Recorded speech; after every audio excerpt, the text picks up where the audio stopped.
이 영상은 모든 친구 관계에 해당되는 이야기가 아닙니다. 그러나 지금 친구 문제로 마음이 무너지고 관계를 끊어야 할지 붙잡아야 할지 갈팡질팡 고민하는 분들에게는 분명 날카로운 해답이 될 것입니다. 나이 들어 만나는 친구가 더 이상 위로가 아니라 짐이 되는 순간이 찾아옵니다. 내 고통을 이해하기보다 남들 앞에서 흉기로 삼고 내 자존심을 살려주기보다 비교와 자랑으로 짓밟는 모습에 분노와 허무가 뒤섞입니다. 결국 병실에서, 빈 지갑 앞에서, 외로운 집 안에서 곁에 남는 건 친구가 아니라 고통뿐입니다. 이제는 냉정하게 깨달아야 합니다. 노년의 끝까지 지켜야 할 건 친구라는 환상이 아니라 내 인생의 평화와 자존심이라는 사실을 말입니다. 구독, 좋아요, 알림 설정 누르시면 시작하겠습니다. 늙어 친구가 불필요한 첫 번째 이유는 친구의 질투가 칼보다 날카롭게 노년을 찌르기 때문입니다. 평생을 믿었던 친구의 입에서 흘러나온 독 같은 질투는 가슴을 꿰뚫는 칼날이 되어 늙은 인생을 처참하게 무너뜨립니다. 경남 창원에 사는 김정호 씨는 은퇴 후 어렵게 모은 돈으로 작은 건물을 매입해 월세를 받으며 안정된 노후를 꿈꿨습니다. 그는 오랜 친구들에게 기쁜 마음으로 소식을 전했습니다.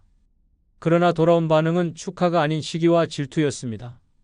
내가 무슨 능력이 있어서 건물주가 됐냐? 라는 비아냥, 언젠간 세금 폭탄 맞아 울고불고 할 거다라는 저주 같은 말들이 쏟아졌습니다. 그 후로 그는 동네에서 사람들의 차가운 시선을 느껴야 했습니다. 친구가 질투심에 떠벌린 뒷담화가 퍼져 있었기 때문입니다.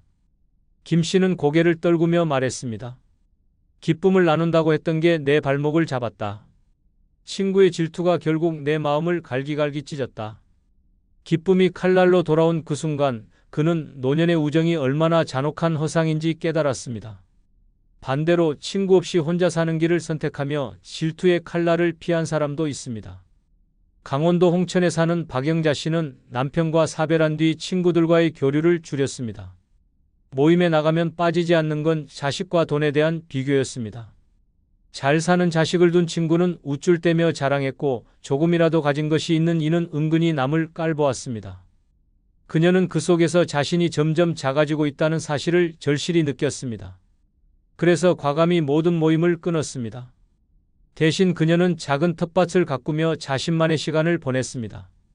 봄에는 상추와 토마토를 키우고 여름에는 고추와 오이를 거두며 마음을 채웠습니다. 손주들이 놀러와 할머니가 키운 거 맛있다며 웃을 때 그녀는 깨달았습니다. 친구들의 질투 어린 눈길보다 손주의 한마디가 1000배는 더 소중하다는 것을 말입니다. 그녀는 환한 얼굴로 말했습니다. 나는 이제 비교도 없고 질투도 없다. 오롯이 내 삶이 전부다. 노년의 친구가 필요 없다는 진실은 여기에 있습니다. 젊을 때는 우정이라 믿었던 관계가 나이 들어서는 질투라는 도구로 바뀝니다. 내가 조금이라도 웃으면 그 웃음을 흉기로 바꾸어 찌르고 내가 조금이라도 잘되면 그 성공을 헐뜯으며 나락으로 끌어내립니다. 친구라는 이름의 칼날은 배신보다도 더 날카롭게 내 마음을 도려냅니다. 그러나 혼자 사는 사람은 다릅니다. 남의 질투와 비교 속에 갇히지 않고 오직 자기 삶의 성취와 작은 행복에 집중합니다. 한 끼 밥을 스스로 지어 먹는 순간, 손주와 웃는 한 장면, 햇살을 받으며 책장을 넘기는 시간, 그것이야말로 질투의 독을 피한 진짜 행복입니다. 늙어 친구가 불필요한 이유는 분명합니다. 친구의 질투는 칼보다 날카롭게 내 인생을 찌르고 내 평화를 무너뜨립니다. 차라리 홀로 사는 편이 100번은 낫습니다. 질투의 눈길에 상처받으며 흔들리는 삶은 지옥이고 질투 없는 고요 속에서 웃을 수 있는 삶은 천국입니다. 이것이 늙어 친구가 필요 없는 가장 충격적이고 냉혹한 이유입니다. 늙어 친구가 불필요한 두 번째 이유는 가장 아픈 상처를 다시 들추는 사람이 친구이기 때문입니다. 믿었던 친구의 입에서 과거의 상처가 농담처럼 흘러나오는 순간 그 말은 날카로운 비수가 되어 심장을 찌릅니다. 전북 군산에 사는 최영준 씨는 젊은 시절 사업 실패로 집을 잃고 가족까지 흩어졌던 아픈 경험이 있었습니다.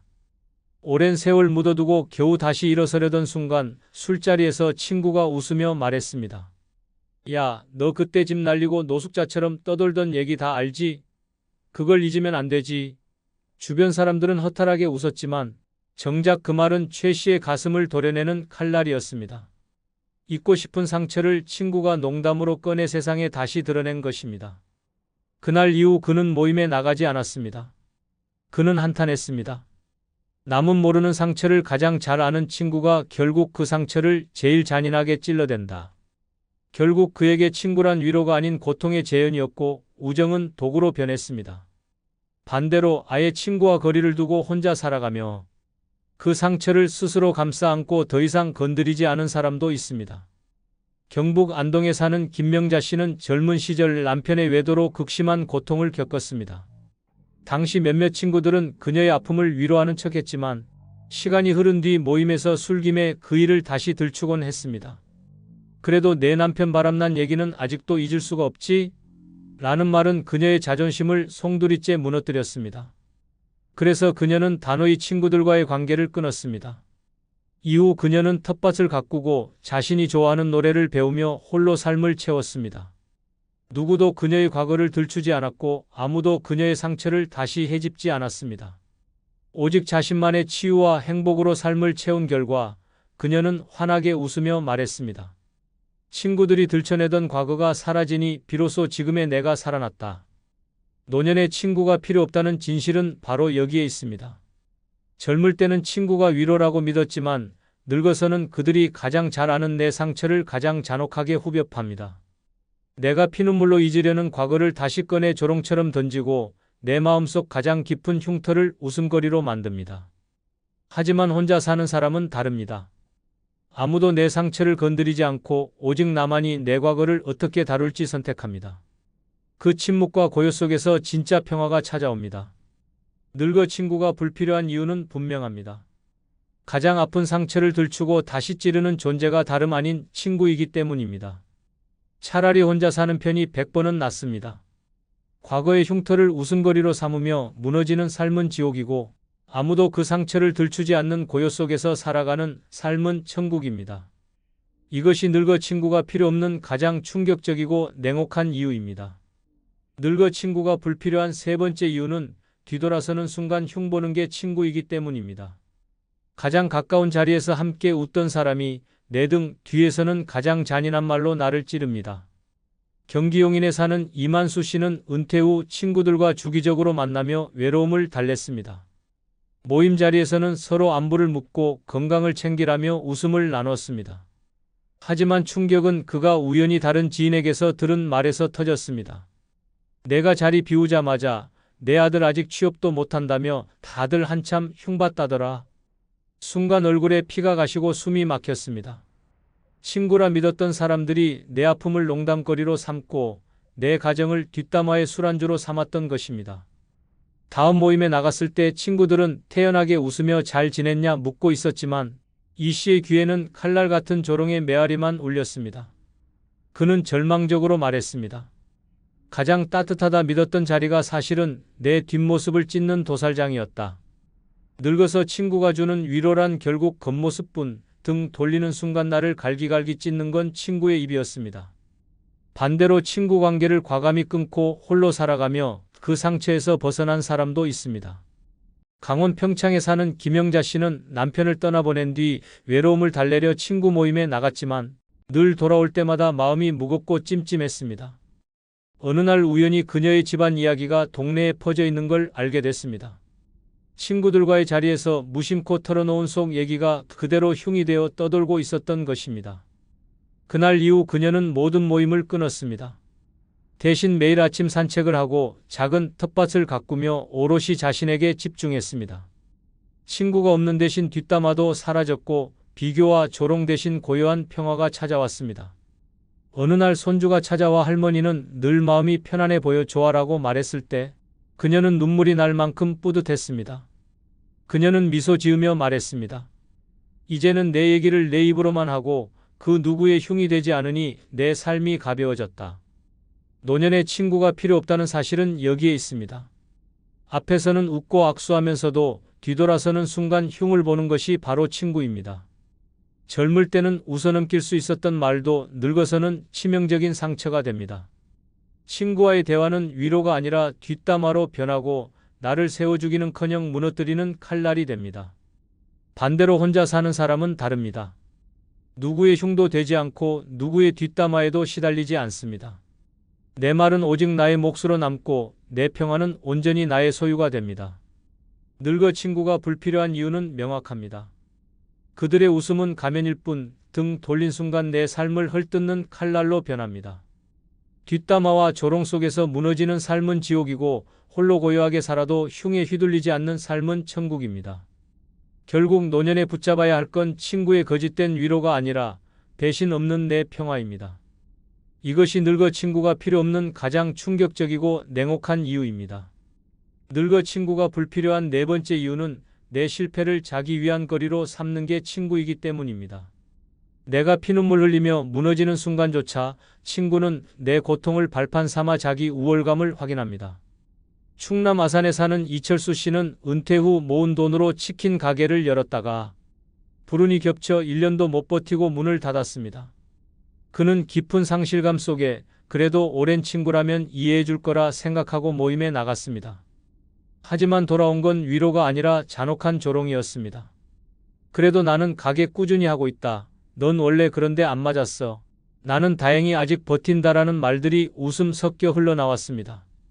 이 씨의 실패는 친구들의 안주거리, 자기 위안거리로 전락했습니다. 그들은 그의 눈물 속에서 자기 성공을 과시하며 쾌감을 느끼고 있었습니다. 그날 집으로 돌아온 그는 거울을 보며 주먹을 움켜쥐었습니다. 내가 무너진 걸 즐기는 게 친구라니 이건 지옥보다 더 잔인하다. 그 순간 그는 깨달았습니다. 가장 깊은 상처 위에 소금을 뿌리는 건 낯선 타인이 아니라 평생 믿었던 친구라는 사실을 말입니다. 반대로 아예 친구 관계를 끊고 스스로의 실패와 고통을 자신만의 방식으로 치유하며 행복을 되찾은 사람도 있습니다. 전북 익산에 사는 박은주 씨는 남편과 함께 운영하던 작은 식당이 코로나 시기 문을 닫으며 모든 것을 잃었습니다. 처음엔 친구들에게 털어놓고 위로받고 싶어 모임에 나갔습니다. 그러나 돌아온 건 똑같은 조롱이었습니다. 나는 배달로 버티는데 너는 준비가 부족했네. 역시 장사는 아무나 하는 게 아니지라는 말들이 그녀를 짓눌렀습니다. 그 순간 그녀는 결심했습니다. 다시는 내 실패를 그들의 위안거리로 내주지 않겠다. 그 후 그는 친구들과의 관계를 단절했습니다. 대신 혼자 취미를 찾고 새벽마다 동네 공원을 걸으며 마음을 다잡았습니다. 작게 시작한 바느질과 뜨개질은 그녀의 일상이 되었고 나중에는 손수 만든 작품을 온라인에 팔아 작은 수익까지 생겼습니다. 아무도 그녀의 실패를 입에 올리지 않았고 아무도 그녀의 상처를 건드리지 않았습니다. 오직 그녀 자신이 스스로를 일으켜 세웠고 손주들이 할머니가 만든 목도리가 제일 따뜻하다고 말해줄 때 그녀는 친구 대신 자기 자신에게 기대는 삶이 얼마나 단단한지를 느꼈습니다. 그녀는 미소 지으며 말했습니다.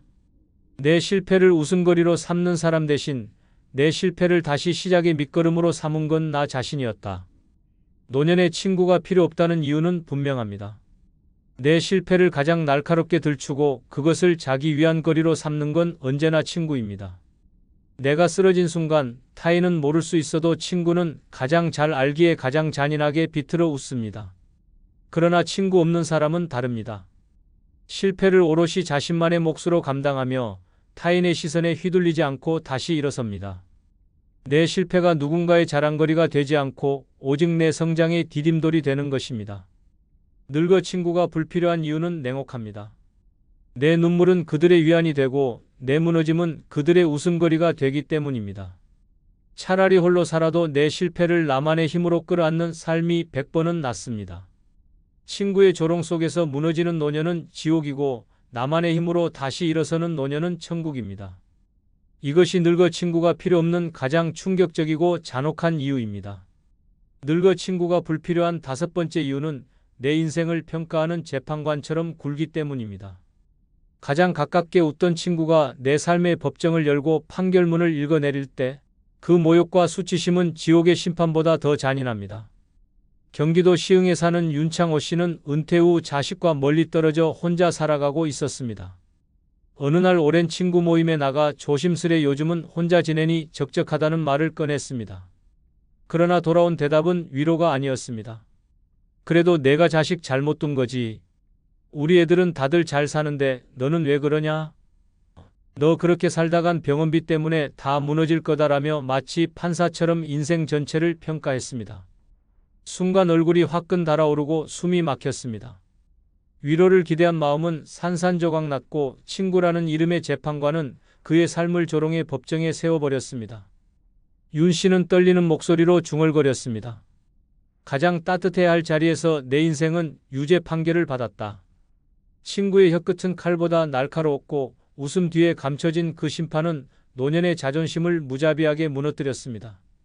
반대로 애초부터 친구에게 삶을 평가받지 않고 혼자만의 세상에서 오롯이 살아가며 평화를 얻은 사례도 있습니다. 충남 보령에 사는 김정희 씨는 남편을 떠나보낸 뒤 처음에는 외로움을 달래려 친구들과 어울렸습니다. 하지만 모임에서 매번 반복된 건 그녀의 삶에 대한 평가였습니다. 넌 아직도 전세살이냐? 내 아들은 결혼도 못했더라며? 같은 말들은 날마다 그녀를 조롱하고 자존심을 찢어버렸습니다. 그래서 그녀는 모든 모임을 끊었습니다. 이후 그녀는 자신이 진짜 좋아했던 그림을 다시 시작했습니다. 작은 방 한켠에 이젤을 세우고 매일 물감을 펼쳐놓으며 살아갔습니다. 작품을 완성할 때마다 느낀 성취감은 친구들의 평가 따위와는 비교도 안 되는 기쁨이었습니다. 손주들이 할머니 그림 진짜 멋있어라고 말해줄 때 그녀는 깨달았습니다. 내 삶을 심판하는 건 친구가 아니라 나 자신이다. 그 순간 그녀는 웃으며 평가의 족쇄에서 완전히 벗어났습니다. 노년의 친구가 필요 없다는 진실은 바로 여기에 있습니다. 젊을 땐 웃어넘길 수 있었던 말도 늙어서는 심장이 무너지는 독이 됩니다. 친구라는 이름 아래 모인 자리에서 내 인생은 평가의 대상이 되고 내 선택은 유죄 판결을 받습니다. 하지만 혼자 사는 사람은 다릅니다. 누구의 재판정에도 서지 않고 누구의 심판에도 흔들리지 않습니다. 내 삶은 오직 내가 결정하고 내 가치는 내가 정의합니다. 늙어 친구가 불필요한 이유는 분명합니다. 친구는 어느 순간 인생의 동반자가 아니라 내 삶을 평가하는 재판관으로 돌변합니다. 그들의 혀끝에서 쏟아지는 심판은 내 자존심을 산산조각 내고 노년의 평화를 파괴합니다. 차라리 홀로 살아도 내 인생의 판사는 오직 나 하나뿐인 삶이 100번은 낫습니다. 친구의 심판 속에 무너지는 노년은 지옥이고 스스로를 인정하며 사는 노년은 천국입니다. 이것이 늙어 친구가 필요 없는 가장 충격적이고 냉혹한 이유입니다. 늙어 친구가 불필요한 6번째 이유는 내 비밀을 무기로 바꾸는 게 친구이기 때문입니다. 오랜 세월 가장 믿었던 친구에게 털어놓은 한마디가 결국 내 인생을 무너뜨리는 흉기가 되어 돌아오는 순간 그 고통은 낯선 이의 배신보다 수십 배 잔혹합니다. 경북 구미에 사는 한상우 씨는 젊은 시절 사업에 실패해 파산 선고까지 받았던 아픈 과거가 있었습니다. 그는 평생 묻어두고 싶었지만 오랜 친구에게만은 속마음을 털어놓았습니다. 너만은 알았으면 한다는 말과 함께 눈물 섞인 고백을 했습니다. 그러나 몇 달 뒤 그는 청천벽력 같은 장면을 목격했습니다. 그 친구가 다른 지인들에게 술자리에서 한상우도 한때 쫄딱 망해서 집 날리고 거지꼴 됐었지라며 비밀을 떠벌리고 다닌 것이었습니다. 순식간에 그의 과거는 뒷담화의 소재가 되었고 동네 사람들의 시선은 비수처럼 날카롭게 꽂혔습니다. 자식들마저 아버지, 왜 그런 얘기가 남들 사이에서 오르내리냐고 따지며 얼굴을 붉혔습니다. 상우 씨는 처절하게 중얼거렸습니다. 내 인생의 가장 큰 상처를 흉기로 만든 건 낯선 사람이 아니라 가장 믿었던 친구였다. 결국 그는 인간관계 대부분을 끊고 홀로 살 길을 택할 수밖에 없었습니다. 반대로 친구라는 허상을 거부하고 오직 자신에게만 비밀을 맡긴 채 평화를 되찾은 사람도 있습니다. 전남 순천에 사는 김순자 씨는 남편과 사별한 뒤 외로움을 달래려 친구들에게 자주 속내를 털어놓곤 했습니다. 하지만 어느 날 동네에 그녀의 사적인 이야기가 그대로 퍼져 있음을 알게 됐습니다. 누군가 흘린 비밀이 가십이 되어 돌아온 것이었습니다. 그날 이후 그녀는 결심했습니다. 다시는 내 인생을 남의 입에 올리지 않겠다. 그 후로 모든 친구 관계를 정리하고 오롯이 혼자의 삶을 살았습니다. 혼자 밥을 먹고 혼자 산책을 하며 혼자 노래를 흥얼거렸습니다. 대신 일기를 쓰며 마음을 달랬고 비밀은 오직 종이 위에만 남겼습니다. 누구도 그녀의 아픔을 무기로 바꾸지 않았고 누구도 그녀의 과거를 흉기로 삼지 않았습니다. 시간이 흐르자 그녀는 오히려 더 단단해졌습니다. 손주들이 놀러와 할머니는 왜 이렇게 항상 마음이 편안해 보여? 라고 묻자 그녀는 미소를 지으며 대답했습니다. 내 비밀은 이제 나만 아는 거다. 그래서 난 무너지지 않는다. 노년의 친구가 필요 없다는 진실은 바로 여기에 있습니다. 젊을 때는 술잔을 나누며 속마음을 털어놓는 것이 우정이라고 믿었습니다. 그러나 늙어서 그 비밀은 흉기로 바뀌어 내 가슴을 찌릅니다. 친구라 부른 사람의 혀끝은 나를 위로하지 않고 오히려 내 과거를 꺼내들며 조롱과 비교의 무기로 삼습니다. 하지만 혼자 사는 사람은 다릅니다. 누구에게도 비밀을 내주지 않으니 누구도 그것을 흉기로 바꿀 수 없습니다.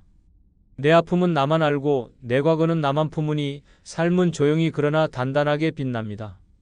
늙어 친구가 불필요한 이유는 분명합니다. 내 비밀을 가장 교묘하게 흉기로 바꾸는 존재가 바로 친구이기 때문입니다.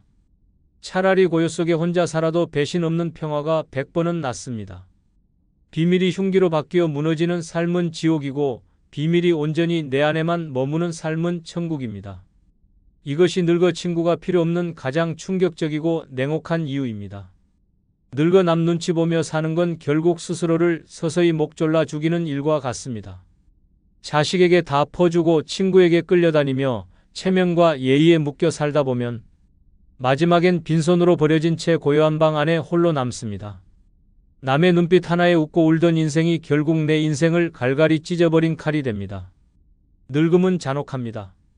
착하면 뜯기고 선하면 버려집니다. 살아남으려면 독해야 하고 내 권리를 지켜야 합니다.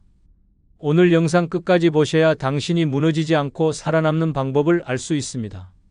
구독, 좋아요, 알림 설정 누르시면 시작하겠습니다. 첫 번째, 늙어서 남 눈치 보지 말고 독하게 살아야 하는 이유는 남의 말은 칼이고 내 독함은 방패이기 때문입니다. 젊었을 때는 다릅니다. 남의 말이 칭찬일 줄 알고 귀를 열었고 남들이 흘린 한마디가 내 미래를 바꿔줄 조언일 거라 믿었습니다. 그러나 나이 들어 돌아보면 깨닫습니다. 그들의 말은 칼날이었고 내 가슴을 베고 내 자존심을 도려내던 무기였습니다.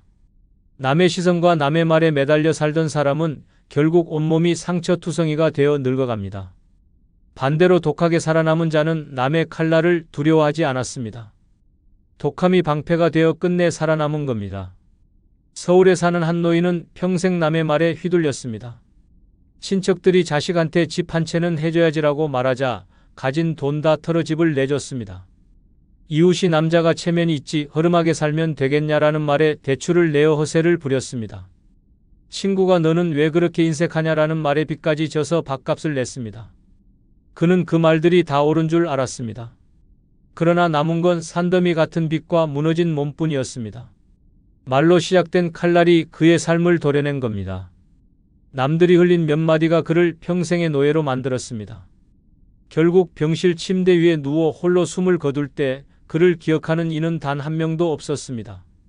남의 칼에 찔려 피 흘린 건 자신뿐이었는데 그 칼을 쥔 자들은 이미 사라져 있었습니다. 반대로 경남에 사는 또 다른 노인은 달랐습니다. 그는 독했습니다. 자식이 집을 팔아달라고 말했을 때 그는 웃으며 잘라냈습니다. 이 집은 내 무덤이다. 내가 필요하면 내가 벌어라. 친구가 한 번만 도와달라고 부탁했을 때도 냉정하게 거절했습니다. 내 돈은 내 노후를 지키는 방패다. 미안하지만 안 된다. 처음엔 욕을 먹었습니다. 저 사람은 인정머리 없다, 냉혈하다는 소리를 들었습니다. 하지만 세월이 흐르자 그 독함이 오히려 존경으로 바뀌었습니다. 그는 집을 잃지 않았고 빚에 허덕이지 않았습니다. 병원에 갈 때도 남의 도움을 청할 필요가 없었습니다. 그가 지켜낸 방패는 결국 그의 생명을 지켜냈습니다. 늙어 남 눈치 보며 살면 결국 남의 말에 찔려 죽습니다. 이번 한 번만이라는 말은 칼날이고 당신은 착하니까라는 말은 덫입니다. 거절하지 못하는 순간 당신은 칼밥이 됩니다. 남의 말은 겉으론 부드럽지만 속은 날카로운 칼입니다. 그 칼은 내 호주머니를 털어가고 내 집을 빼앗고 내 자존심을 갈갈이 찢습니다. 노인의 착함은 미덕이 아니라 약점입니다. 세상은 그 약점을 무자비하게 찌릅니다. 착하면 뜯기고 선하면 잘립니다. 이게 노년의 잔혹한 현실입니다. 그래서 늙어서는 독해야 합니다. 내 독함은 유일한 방패입니다. 칼날 같은 말이 날아와도 안 된다라는 단호한 한마디가 그것을 튕겨냅니다. 못한다라는 냉정한 표정이 칼끝을 무디게 만듭니다. 욕을 먹어도 괜찮습니다. 욕은 하루만 남습니다. 하지만 내가 내 방패를 내려놓는 순간 그 칼은 평생을 베어갑니다. 남의 시선과 말에 휘둘려 사는 건 스스로 무덤을 파는 일입니다. 독하게 살아남는 자는 끝내 스스로를 지켜내며 마지막 순간에도 당당히 눈을 감을 수 있습니다. 두 번째, 늙어서 남 눈치 보지 말고. 독하게 살아야 하는 이유는 남 눈치 보며 사는 건 내 목줄을 내주는 것이기 때문입니다. 젊을 때는 다릅니다. 남의 시선에 맞춰 옷을 고르고 체면 때문에 웃으며 굽실거리고 하고 싶은 말은 삼키고 남 좋은 소리만 내뱉었습니다. 그땐 그게 사회에서 살아남는 방법이라 믿었습니다. 그러나 늙고 나면 알게 됩니다. 그 습관이 결국 내 목에 줄을 매고 스스로 남의 발밑에 무릎 꿇게 만드는 족쇄라는 사실을. 착하게 예의 있게 남 눈치 보며 살던 노인의 최후는 비참합니다. 남들은 웃으며 내 목줄을 잡아당기고 나는 질식하듯 무너집니다. 서울에 사는 한 노인은 평생을 남의 눈치에 매달렸습니다. 좋은 아버지라 불리고 싶어 자식이 원하는 건 다 들어줬습니다. 결혼자금, 집 마련, 손주 양육까지 없는 돈까지 끌어다 줬습니다. 친척들이 인정머리 없는 사람 소리할까봐 빚내서라도 도와줬습니다. 이웃이 뭐라 할까 두려워 본인 병원비를 줄여가며 남에게 베풀었습니다. 결국 남은 건 텅 빈 통장과 고장난 몸뿐이었습니다. 늙고 병들어 병실에 누워있을 때 그 노인은 마지막까지 핸드폰만 붙들고 있었습니다. 혹시라도 자식이 연락 올까 기대했지만 전화는 끝내 울리지 않았습니다. 그는 눈치 보며 살아온 대가로 목줄을 내주었고 남들이 잡아당기는 대로 끌려다녀 결국 아무도 곁에 없는 빈방 안에서 서서히 죽어갔습니다. 반대로 경북의 한 노인은 달랐습니다. 그는 일찍부터 독했습니다. 남들이 좀 도와달라는 말에 단호히 끊었습니다. 자식이 아버지 집 팔아달라고 했을 때 그는 냉정하게 잘라냈습니다. 내 집은 내 무덤이다. 필요하면 내가 벌어라. 동네에서 저 노인은 고집불통이다라는 욕을 먹었지만 개의치 않았습니다. 남의 눈치를 보지 않고 자신의 길을 걸었습니다. 세월이 흘러 주위 사람들이 하나둘 쓰러져 갈 때 그는 홀로 버텼습니다. 목줄을 내주지 않았기에 스스로를 지켜낼 수 있었습니다. 욕은 하루였지만 자유는 평생이었습니다. 늙어 남 눈치 보며 사는 건 결국 내 목줄을 내어주는 겁니다. 남들은 달콤한 부탁으로 다가옵니다. 이번 한 번만 도와주세요. 부모니까 해줘야죠. 하지만 그 순간 나는 목줄을 건네주는 겁니다. 한 번 잡힌 목줄은 결코 놓이지 않습니다. 남들은 더 세게 잡아당기고 나는 더 깊이 질식합니다. 내 삶의 선택권은 사라지고 나는 개처럼 끌려다니는 신세가 됩니다. 늙은이의 착함은 미덕이 아니라 약점입니다. 세상은 그 약점을 물고 늘어집니다. 남 눈치 보며 산다는 건 스스로를 제물로 바치는 잔혹한 희생일 뿐입니다. 그래서 늙어선 독해야 합니다. 안 된다는 단호함이 목줄을 내어주지 않는 방패가 됩니다. 욕을 먹어도 괜찮습니다. 욕은 하루면 사라집니다. 그러나 내가 내준 목줄은 평생을 옭아맵니다. 남의 눈치를 보지 않고 차갑게 내 삶을 지켜야만 마지막 순간까지 당당할 수 있습니다. 남들이 떠들든 욕하든 그건 그들의 문제일 뿐입니다. 중요한 건 내가 목줄을 쥐고 있느냐, 내 목을 내어주느냐입니다. 독하게 내 목줄을 스스로 쥔 자는 마지막까지 자기 길을 걸으며 당당히 삶을 마무리할 수 있습니다. 세 번째, 늙어서 남 눈치 보지 말고. 독하게 살아야 하는 이유는 남의 기준에 맞춰 살다 무덤에 누울 수 없기 때문입니다. 젊을 땐 남의 기준이 내 인생의 잣대였습니다. 남들이 성공이라 부르면 억지로 허세를 부렸고 남들이 불행이라 손가락질하면 밤잠을 설치며 뒤척였습니다. 집 한 채 없으면 무시당할까 빚내서라도 집을 샀고 자식이 좋은 대학 못 가면 나고 자라며 고개를 숙였습니다. 남의 기준이 마치 신처럼 내 삶을 조종했습니다. 그러나 잔혹한 진실은 그들이 정한 기준에 맞춰 살아도 내 무덤 앞에서 눈물 흘려주는 이는 단 한 명도 없다는 겁니다. 결국 나는 내 인생을 남에게 바친 허수아비로 남을 뿐입니다. 서울의 한 노인은 평생 남의 기준에 목숨 걸고 살았습니다. 남들이 성공하려면 큰 집은 있어야 한다라는 말에 허리가 휘도록 대출을 안고 살았습니다. 남들이 좋은 부모는 자식에게 모든 걸 다 해주는 것이라 말하니 본인 병원비를 줄여서까지 자식을 챙겼습니다. 친척들이 체면이 중요하다라며 흉을 보자 없는 돈까지 꺼내 행사마다 체면 치레를 했습니다. 그렇게 남의 기준에 끌려다니며 살아온 결과 그는 늙어 몸은 무너지고 통장은 바닥났습니다. 무덤 앞에 서서 그래도 남들 눈엔 괜찮게 보였겠지라는 위안밖에 남지 않았습니다. 그러나 정작 남들은 그의 죽음을 이야기거리로 삼을 뿐 단 하루도 그의 희생을 기억하지 않았습니다. 그는 남의 기준이라는 쇠사슬에 묶여 살다 무덤 속까지 질질 끌려 들어간 것입니다. 반대로 부산의 한 노인은 달랐습니다. 그는 일찍이 남의 기준을 내던졌습니다. 내 나이에 그게 말이 되냐라는 조롱에도 하고 싶은 일을 했습니다. 자식이 뭐라 해도 내 돈은 내 즐거움에 썼고 체면 따위는 집 앞 쓰레기통에 던져버렸습니다. 사람들은 그를 두고 제멋대로 산다고 욕했습니다. 그러나 늙고 보니 그는 누구보다 당당했습니다. 무덤 앞에서도 후회가 없었습니다. 남의 기준이 아닌 자신의 기준으로 살았기에 마지막 숨조차 자유로웠습니다. 세상은 그의 독함을 욕했지만 결국 웃으며 삶을 마무리한 쪽은 그였습니다. 남의 기준에 맞춰 사는 건 곧 스스로의 목숨을 팔아넘기는 일입니다. 세상은 끝없이 요구합니다. 좋은 부모라면 이렇게 해야지. 남자가 이 정도는 해야 체면이 서지. 늙은이도 저 정도는 해야 욕먹지 않는다. 그 말들은 칼날이고 족쇄입니다. 거기에 맞추려 애쓰는 순간 내 인생은 산산조각 납니다. 무덤 앞에서조차 남들이 정해준 기준에 끌려간다면 그보다 더 비참한 죽음은 없습니다. 그래서 늙어선 독해야 합니다. 내 인생의 기준은 오직 나여야 합니다. 하고 싶은 일을 하고 쓰고 싶은 곳에 돈을 쓰고 가고 싶은 길을 가야 합니다. 남들이 뭐라 하든 상관없습니다. 욕은 하루면 사라지지만 내가 남긴 삶의 흔적은 평생 갑니다. 무덤에 누울 때조차 남 눈치 보며 그래도 체면은 지켰다라 말하며 죽는 건 스스로를 모욕하는 일입니다. 독하게 나의 기준을 지켜낸 자만이 마지막 순간까지 자유로운 인간으로 무덤에 누울 수 있습니다. 네 번째, 늙어서 남 눈치 보지 말고 독하게 살아야 하는 이유는 남에게 잘해줘도 돌아오는 건 배신뿐이기 때문입니다. 젊을 때는 다릅니다.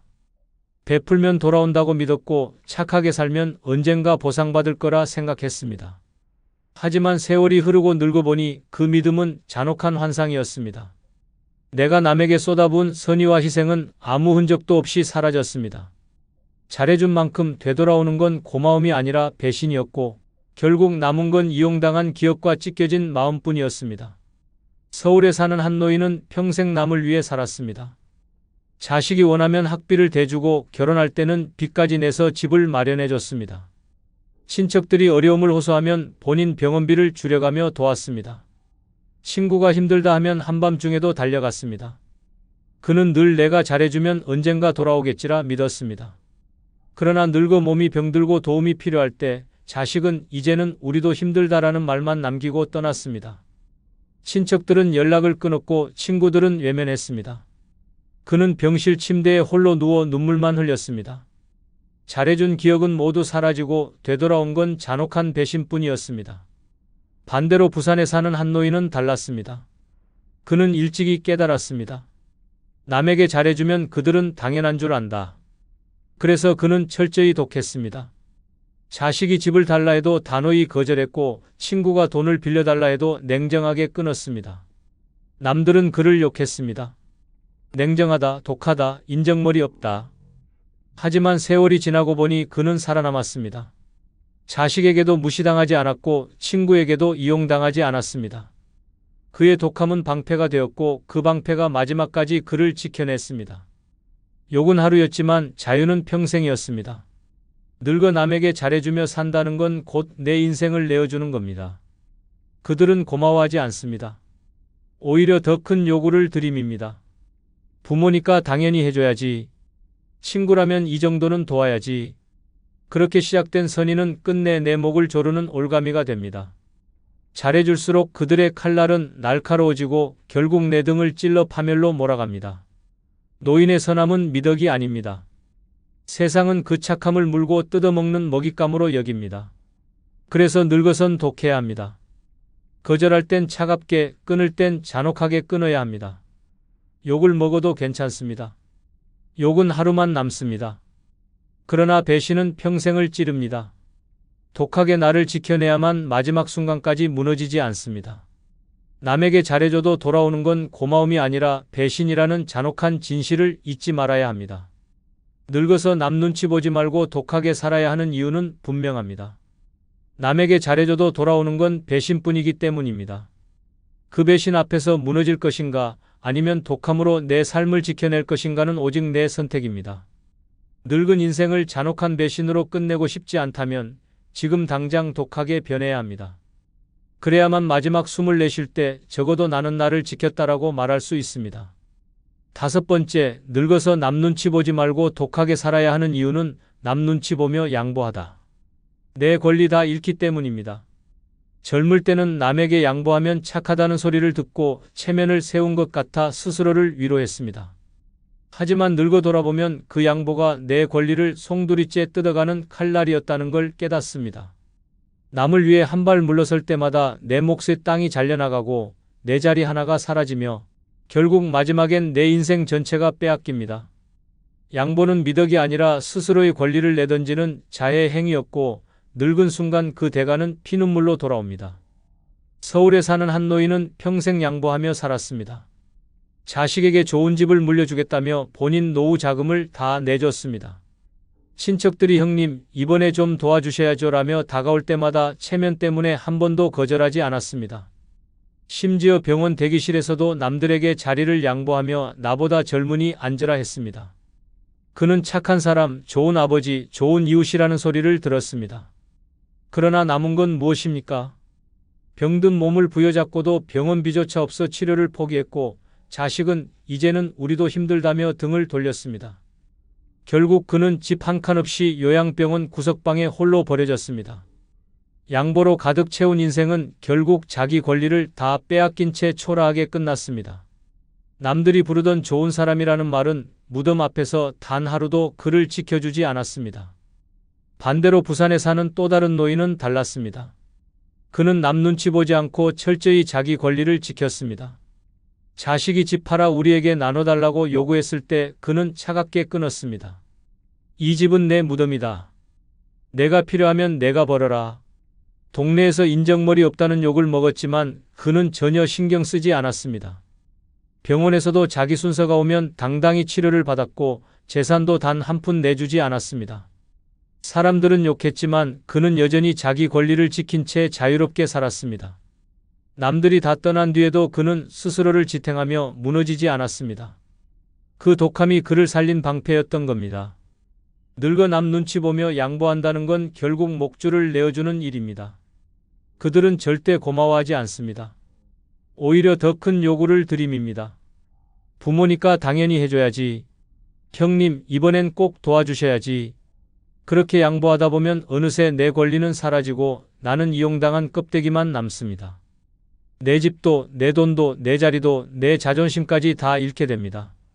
착한 노인은 결국 아무것도 지켜내지 못한 채 무너지고 독한 노인만이 끝까지 자신의 권리를 손에 쥘 수 있습니다. 그래서 늙어선 독해야 합니다. 내 권리를 빼앗기지 않으려면 냉정하게 안 된다라고 잘라야 합니다.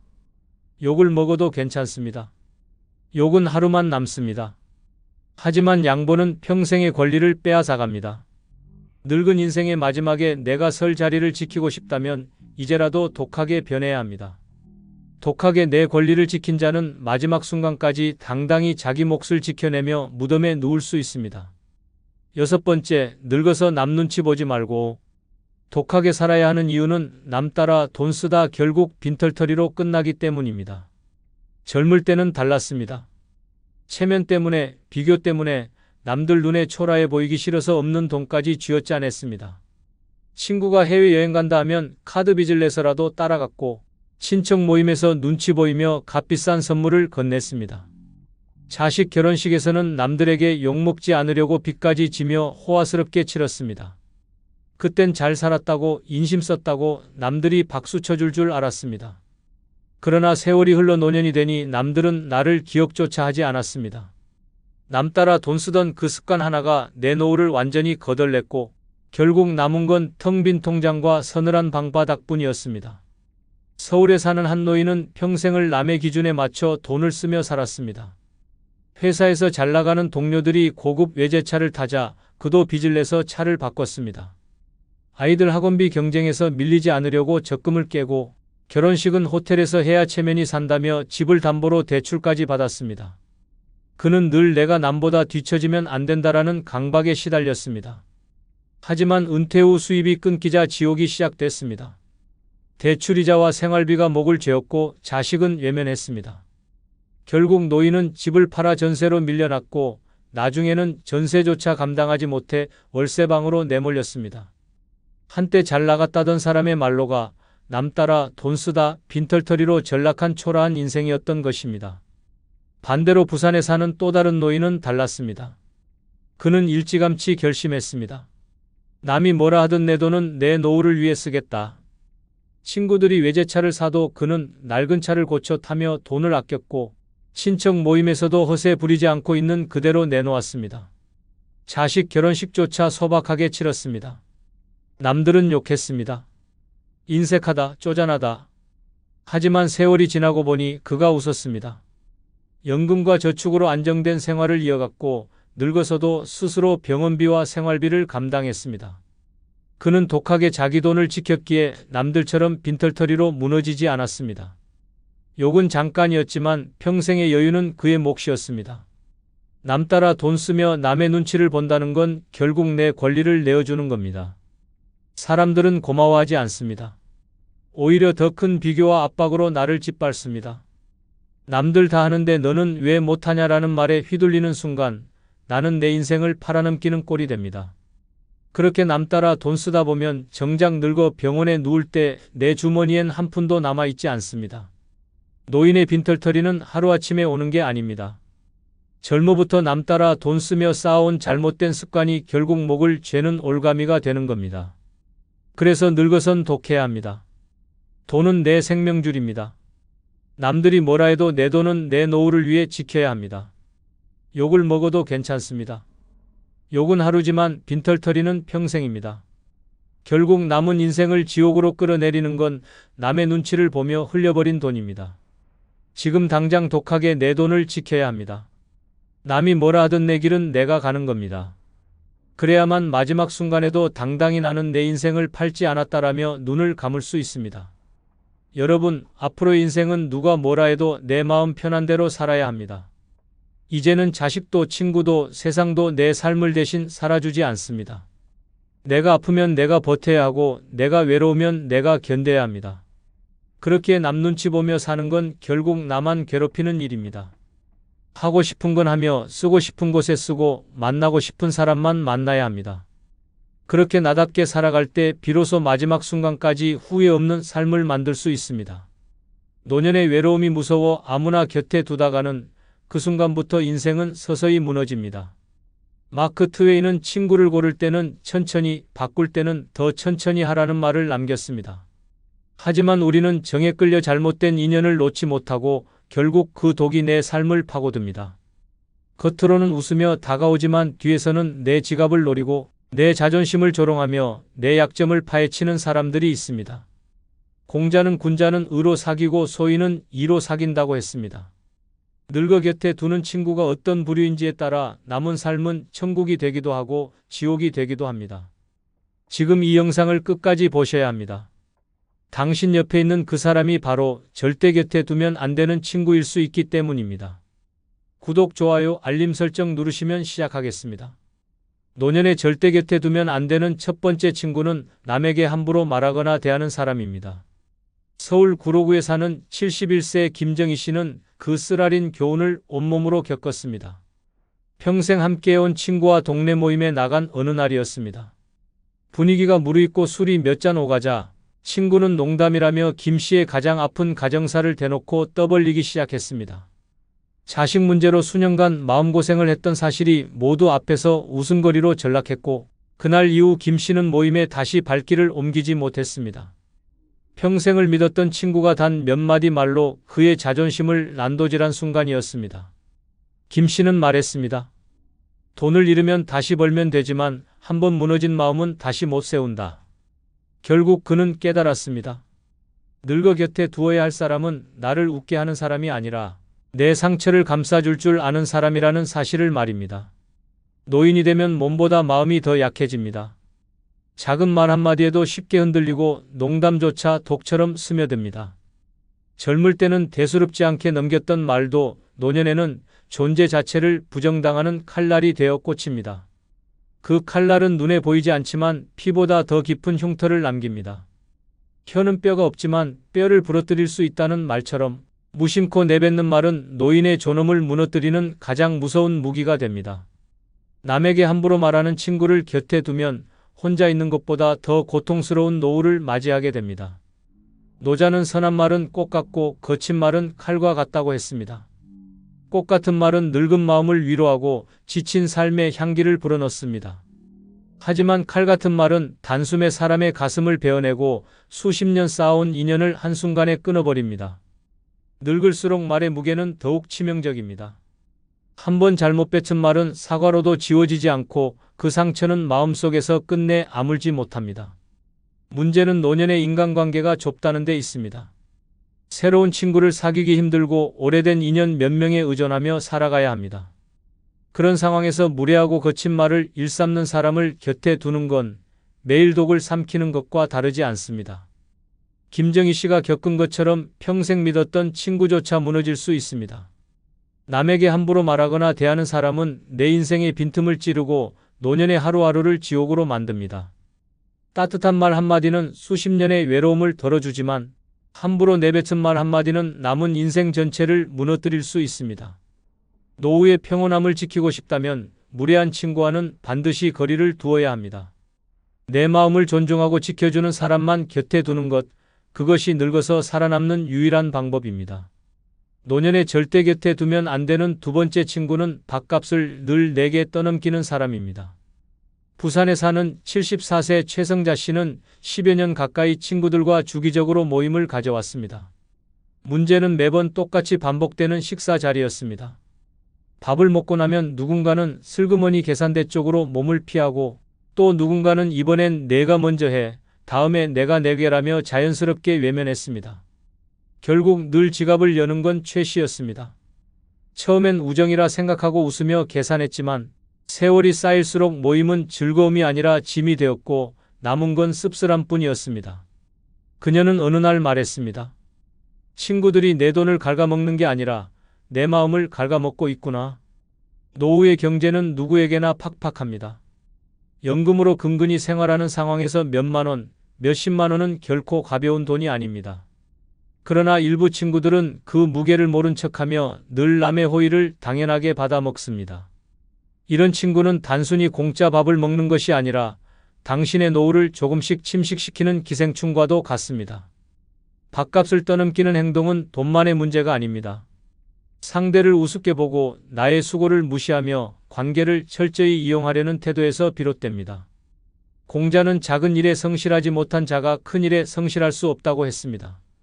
밥값조차 제대로 나누지 않는 사람은 결국 더 큰 자리에서도 무책임하게 행동합니다. 또한 탈무드에는 이런 말이 있습니다. 공짜로 밥을 먹는 자는 결국 영혼까지 빚진다. 남의 지갑으로 배를 채우는 친구는 언젠가 더 큰 배신을 할 사람입니다.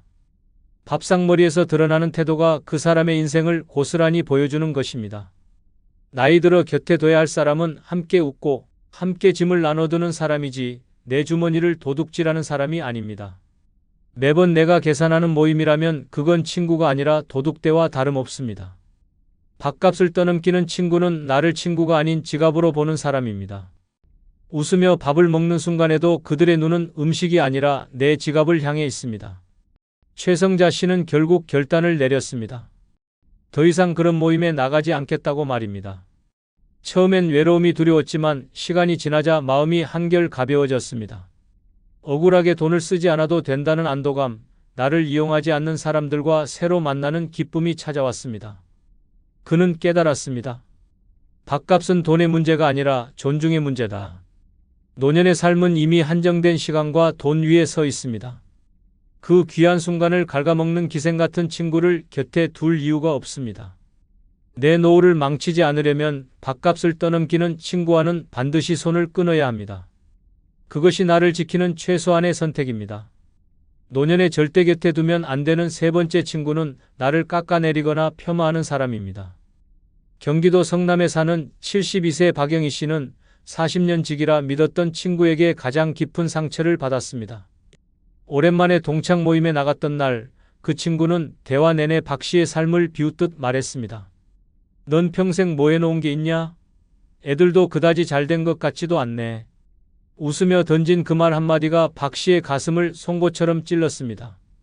수십 년 동안 성실하게 살아온 삶을 단숨에 무가치한 것으로 만들어버린 모욕이었습니다.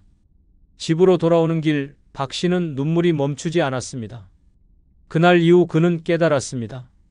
노년에 가장 위험한 건 돈을 잃는 게 아니라 나를 짓밟는 사람 곁에 머무는 것이다. 노년의 자존감은 생존과 직결됩니다.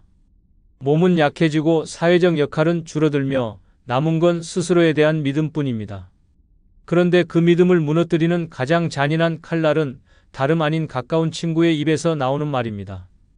젊을 때는 무시와 폄하를 참고 넘길 수 있었지만 나이 들어서는 그 말이 곧 내 존재 자체를 부정하는 폭력이 됩니다. 비웃음은 웃음이 아니라 멸시입니다. 가볍게 던진 조롱은 상대의 마음에 깊은 흉터를 새깁니다. 결국 그런 친구와의 관계는 나를 살리는 것이 아니라 서서히 갉아먹는 독이 됩니다. 여기서 떠올려야 할 사자성어가 있습니다. 첫째는 구밀복검입니다. 입으로는 달콤한 말을 하지만 속으로는 칼을 품고 있다는 뜻입니다. 겉으로는 농담처럼 친근한 말처럼 포장하지만 그 속에 담긴 진짜 의도는 상대를 깎아내리는 비수일 수 있습니다. 둘째는 면정복배입니다. 겉으로는 순순히 따르지만 뒤로는 배반한다는 말입니다. 모임에서는 웃으며 내 옆에 앉아도 실제로는 나를 얕잡아보고 다른 사람 앞에서 내 삶을 깎아내리는 친구가 바로 이런 부류입니다. 이 두 사자성어는 노년의 인간관계에서 반드시 경계해야 할 유형을 정확히 보여줍니다. 진정한 친구라면 내 부족함을 덮어주고 나의 삶을 존중해줍니다. 하지만 나를 깎아내리는 친구는 내 마음을 쓰레기처럼 취급합니다.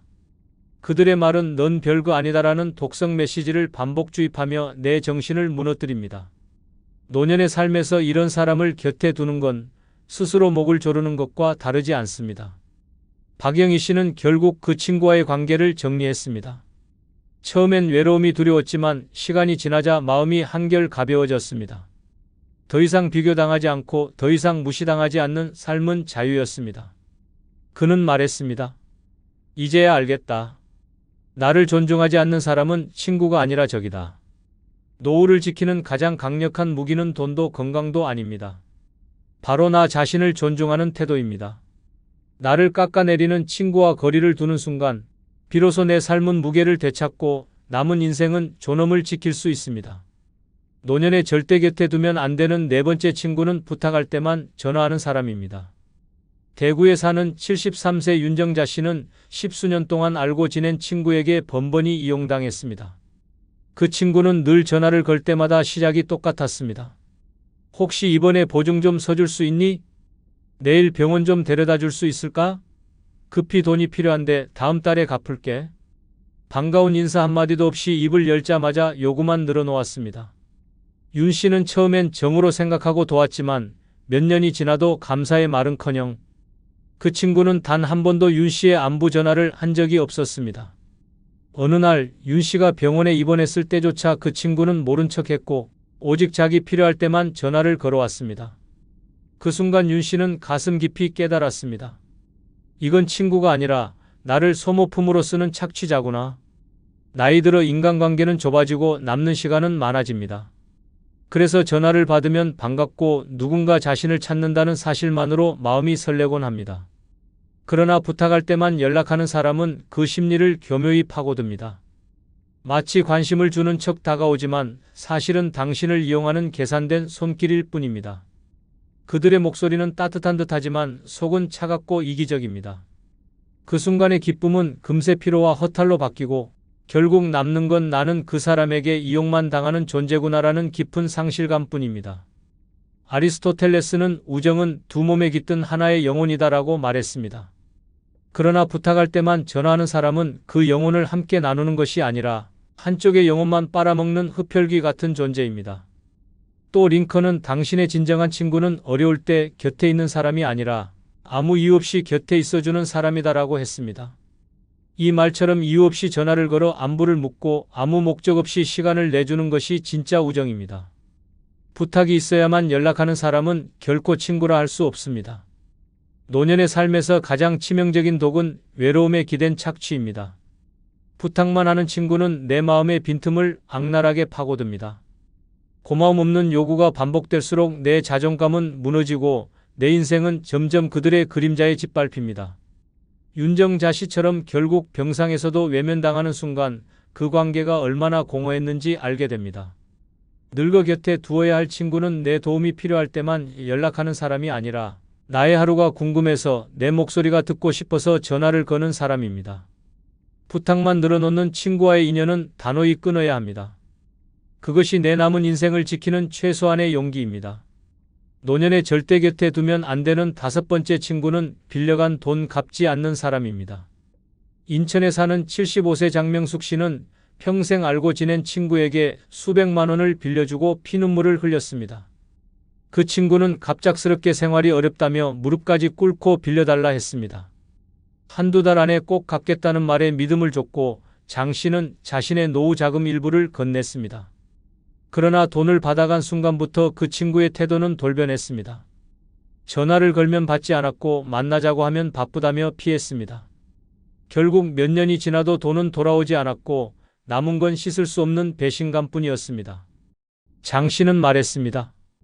돈을 잃은 게 아니라 내 마음과 추억까지 도둑맞은 것 같다. 노년의 돈은 단순한 종이 쪼가리가 아닙니다. 병원비이자 생계비이고 나를 지탱하는 마지막 안전망입니다. 그런데 친구라는 이름으로 접근해 그 돈을 가져가고 갚지 않는 사람은 단순한 채무자가 아니라 내 삶을 송두리째 무너뜨리는 파괴자입니다. 돈을 빌려달라는 순간은 눈물로 호소하지만 정작 갚아야 할 순간에는 기억 상실증 환자처럼 변합니다. 이보다 더 뻔뻔하고 더 잔인한 배신은 없습니다. 이와 관련된 사자성어가 있습니다. 첫째는 배은망덕입니다. 은혜를 잊고 도리를 저버린다는 뜻으로 돈을 빌려주며 보여준 믿음과 호의를 무시한 채 갚지 않는 자의 민낯을 정확히 표현합니다. 둘째는 토사구팽입니다. 토끼 사냥이 끝나면 사냥개를 삶아 먹는다는 말처럼 필요할 때는 간절히 매달리다가 목적을 이루면 잔인하게 버리는 친구의 배신을 그대로 드러냅니다. 이 두 사자성어는 빌린 돈을 갚지 않는 사람이 왜 반드시 멀리해야 할 존재인지를 단적으로 말해줍니다. 노년에 가장 무서운 건 외로움도 병도 아닌 믿었던 사람에게 당하는 배신입니다. 돈을 갚지 않는 친구는 단순히 지갑을 해치는 게 아니라 내 존엄과 인간관계의 마지막 남은 희망까지 무너뜨립니다. 장명숙 씨처럼 한 번의 잘못된 선택으로 남은 인생이 깊은 상처로 얼룩질 수 있습니다. 나이가 들수록 친구는 줄어듭니다. 그렇게 남아있는 몇 명의 관계는 더욱 소중해야 합니다. 그러나 돈을 빌려가고도 모른 척하는 친구는 결코 내 곁에 둘 수 없는 적입니다. 내 남은 노후를 지키고 싶다면 돈 갚지 않는 친구와는 반드시 결별해야 합니다. 그것이 자존심을 지키고 존엄한 노년을 살아가는 가장 현명한 길입니다. 노년의 절대 곁에 두면 안 되는 6번째 친구는 나를 웃음거리로 삼는 사람입니다. 전북 전주에 사는 70세 김정숙 씨는 평생을 성실히 살아왔습니다. 하지만 동창 모임에서 그 성실함은 한순간의 비웃음으로 짓밟혔습니다.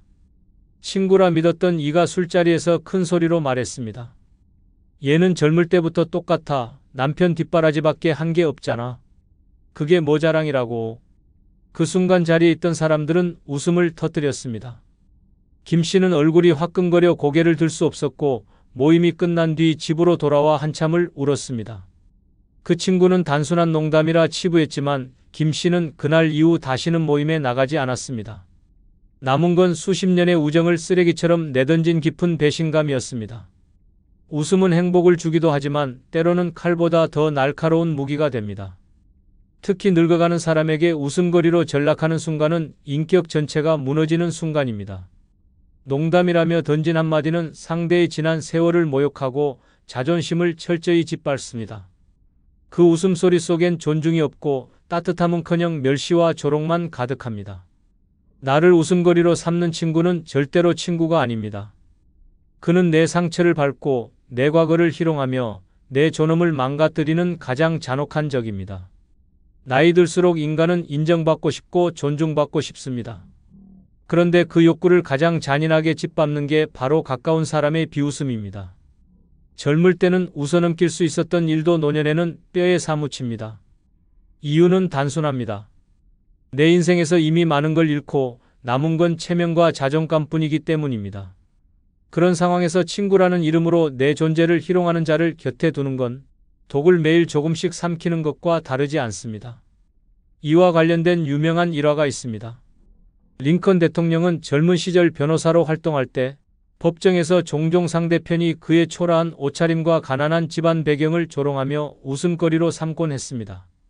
하지만 링컨은 굴하지 않고 이렇게 말했습니다. 그들이 나를 비웃는 건 내 가난한 과거이지만 나는 그 가난을 부끄럽지 않게 살았다. 웃음거리가 된 건 내가 아니라 가난을 조롱한 그들의 인격이다.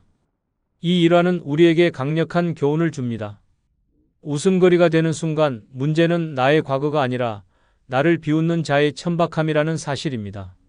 노년에 곁에 둬야 할 친구는 내 작은 흠조차 감싸주며 내 지난 세월을 존중해주는 사람입니다. 나를 웃음거리로 삼는 사람은 절대 함께할 이유가 없습니다. 그들의 조롱은 단순한 웃음이 아니라 내 남은 인생을 갈갈이 찢는 독이기 때문입니다. 김정숙 씨가 결국 모임을 끊고 나서야 마음이 편안해졌던 것처럼 진정한 자유와 존엄은 그런 사람과의 결별에서 시작됩니다. 남은 삶은 길지 않습니다. 그 귀한 시간 속에서 나를 비웃고 희롱하는 사람을 옆에 두는 건 어리석은 짓입니다. 내 과거가 아무리 초라해도 나를 존중해주는 한 사람과의 인연이 조롱하는 10사람보다 더 소중합니다. 노년의 존엄을 지키고 싶다면 나를 웃음거리로 삼는 친구는 반드시 끊어내야 합니다. 그것이 배신과 조롱으로부터 스스로를 지켜내는 유일한 길입니다. 노년의 절대 곁에 두면 안 되는 7번째 친구는 만나면 늘 피곤해지는 사람입니다. 서울 강동구에 사는 71세 이은자 씨는 평생 알고 지낸 친구를 만날 때마다 숨이 막히는 경험을 했습니다. 만나기 전에는 반갑고 기대되지만 막상 마주 앉으면 끝없는 불평, 뒷담화, 자식 자랑, 건강 타령이 이어졌습니다. 커피 한 잔을 마시며 웃고 싶었던 시간이 오히려 지옥처럼 변했습니다. 집으로 돌아올 때면 어깨가 천근만근 무겁고 밤에는 그 친구의 불만 섞인 목소리가 귓가에 맴돌아 잠조차 이루지 못했습니다. 이 씨는 어느 날 거울 앞에서 중얼거렸습니다. 나는 왜 친구를 만나고도 이렇게 피곤해야 하나? 이건 우정이 아니라 고통이다. 나이 들어 인간관계는 선택입니다. 몸과 마음이 예민해지는 시기, 에너지를 주는 친구와 함께할 때 우리는 젊음을 되찾습니다. 그러나 만날 때마다 피곤해지는 사람은 그 반대입니다. 나를 고갈시키고 내 하루를 지워버립니다. 단순한 대화 같지만 그 안에는 독한 에너지가 숨어 있습니다. 부정적인 말, 끝없는 하소연, 비교와 자랑은 내 마음을 잠식하는 무기입니다. 젊었을 때야 흘려들을 수 있었지만 노년에는 그 피로가 곧 병으로 이어집니다. 심장이 두근거리고 두통이 생기며 삶의 의욕이 꺾입니다. 결국 그런 친구와의 만남은 건강까지 갉아먹는 독입니다. 유명한 일화가 있습니다. 에디슨은 평생 혁신적인 발명을 하며 엄청난 스트레스를 받았습니다. 그는 이런 말을 남겼습니다. 나는 문제를 해결해주는 사람과는 평생을 함께했지만 문제만 떠안기고 내 머릿속을 시끄럽게 하는 사람과는 단 하루도 함께하지 않았다. 실제로 에디슨은 실험 실패로 조롱하던 지인들과 거리를 두고 묵묵히 격려해주는 동료들과 끝까지 연구를 이어갔습니다. 그 결과 전구, 축음기 같은 위대한 발명이 탄생했습니다. 이 일화는 분명히 말해줍니다. 피곤함만 안겨주는 관계는 나를 소모시키지만 에너지를 주는 관계는 삶 자체를 바꾼다는 사실을 말입니다. 노년의 하루는 이미 짧고 소중합니다. 그 시간을 피곤하게 만드는 사람에게 쓰는 건 자살 행위와도 같습니다. 만나고 돌아오는 길에 허무와 고단함만 남는다면 그건 친구가 아니라 짐입니다. 진짜 친구라면 만난 뒤 마음이 가벼워지고 몸이 편안해지고 웃음이 남아야 합니다. 그렇지 않다면 그 관계는 단호히 정리해야 합니다. 이은자 씨는 결국 결심했습니다. 피곤하게 만드는 친구와의 모임을 끊고 대신 편안하게 대화할 수 있는 이웃과 자주 만나기 시작했습니다. 그때서야 삶은 한결 밝아지고 몸의 통증마저 줄었습니다. 그는 말했습니다. 친구는 숫자가 아니라 에너지다. 나를 지치게 하는 사람은 친구가 아니다. 노년의 삶은 남은 시간을 어떻게 쓰느냐에 달려 있습니다. 만나고 난 뒤 웃음이 남는 사람, 나를 존중해주는 사람과만 시간을 써야 합니다. 늘 피곤하게 만드는 친구를 곁에 두는 건 내 인생을 조금씩 죽이는 길입니다. 그러니 지금이라도 끊어내야 합니다. 그것이 내 남은 시간을 지키는 가장 현명한 선택입니다. 엄마, 제발 그 사람 좀 그만 만나요. 가족이 무슨 꼴이 되는지 안 보여요? 아버지, 사랑은 무슨 사랑이에요? 결국 돈만 다 털리고 병수발만 하게 될 겁니다. 나이 들어 연애하면 행복할 줄 아세요? 그건 지옥문 열어젖히는 거예요. 이 끔찍한 대화는 단순한 과장이 아닙니다. 노년에 시작한 사랑은 달콤한 미소 뒤에 숨겨진 날카로운 칼날일 수 있습니다. 병들면 외면당하고 재산은 순식간에 사라지며 자식과도 등을 지게 됩니다. 무엇보다 세상의 시선은 싸늘합니다. 늙어서 눈이 멀었다는 비난 속에서 존경은 무너지고 남는 건 후회뿐입니다. 늙어 이성을 사랑하면 닥쳐올 불행은 피할 수 없는 덫처럼 기다리고 있습니다. 구독, 좋아요, 알림 설정 누르시면 그 6가지 불행을 알려드리겠습니다.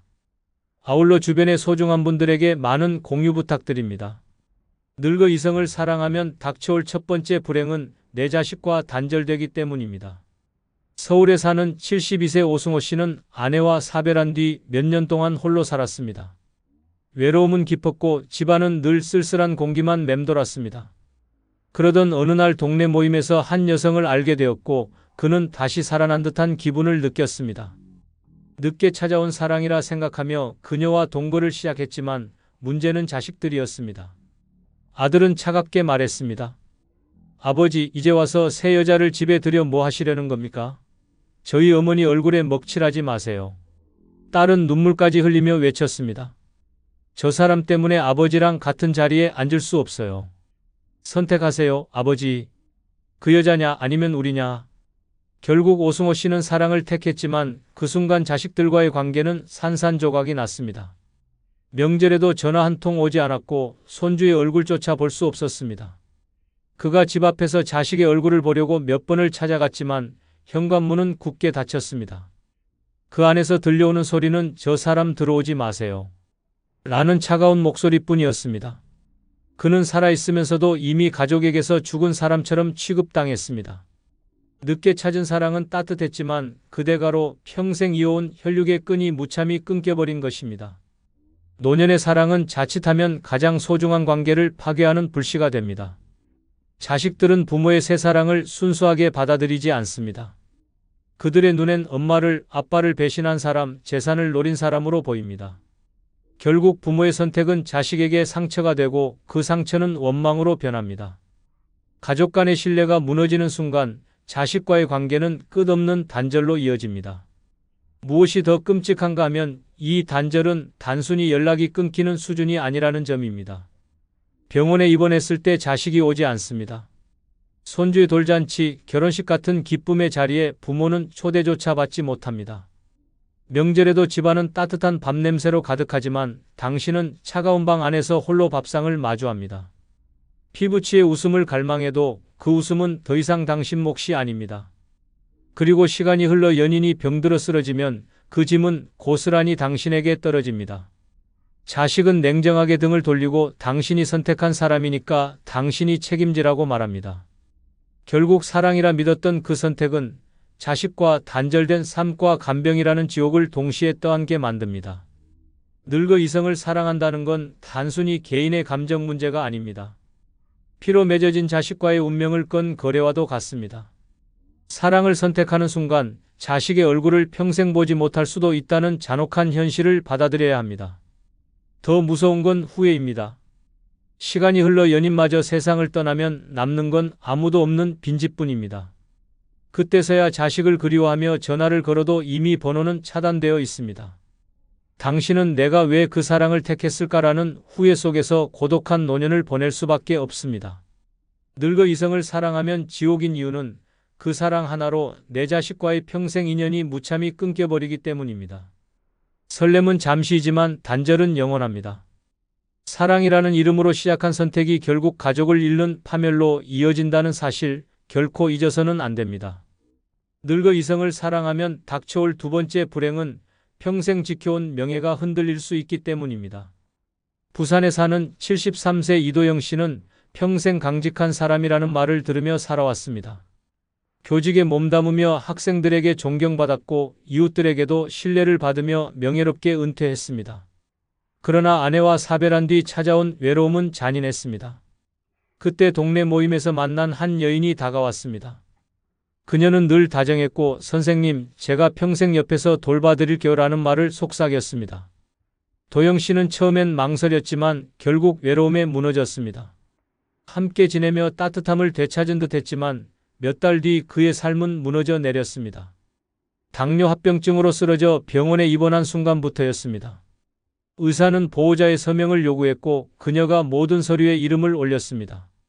자식들이 찾아와 분노하며 항의했지만 의료진은 실질적인 보호자가 저분이십니다라며 냉정하게 말했습니다. 그날 이후 도영 씨는 병실 침대 위에서 자기 인생의 주도권이 송두리째 사라지는 참혹함을 느꼈습니다. 더 비극적인 건 이웃들의 시선이었습니다. 평생 청렴하다던 양반이 결국 여자한테 다 휘둘리네. 자식도 제쳐두고 그 여자만 믿더니 꼴 좋다. 평생 지켜온 명예는 순식간에 산산조각 났고 그는 살아있으면서도 이미 죽은 듯한 수치심 속에 갇혔습니다.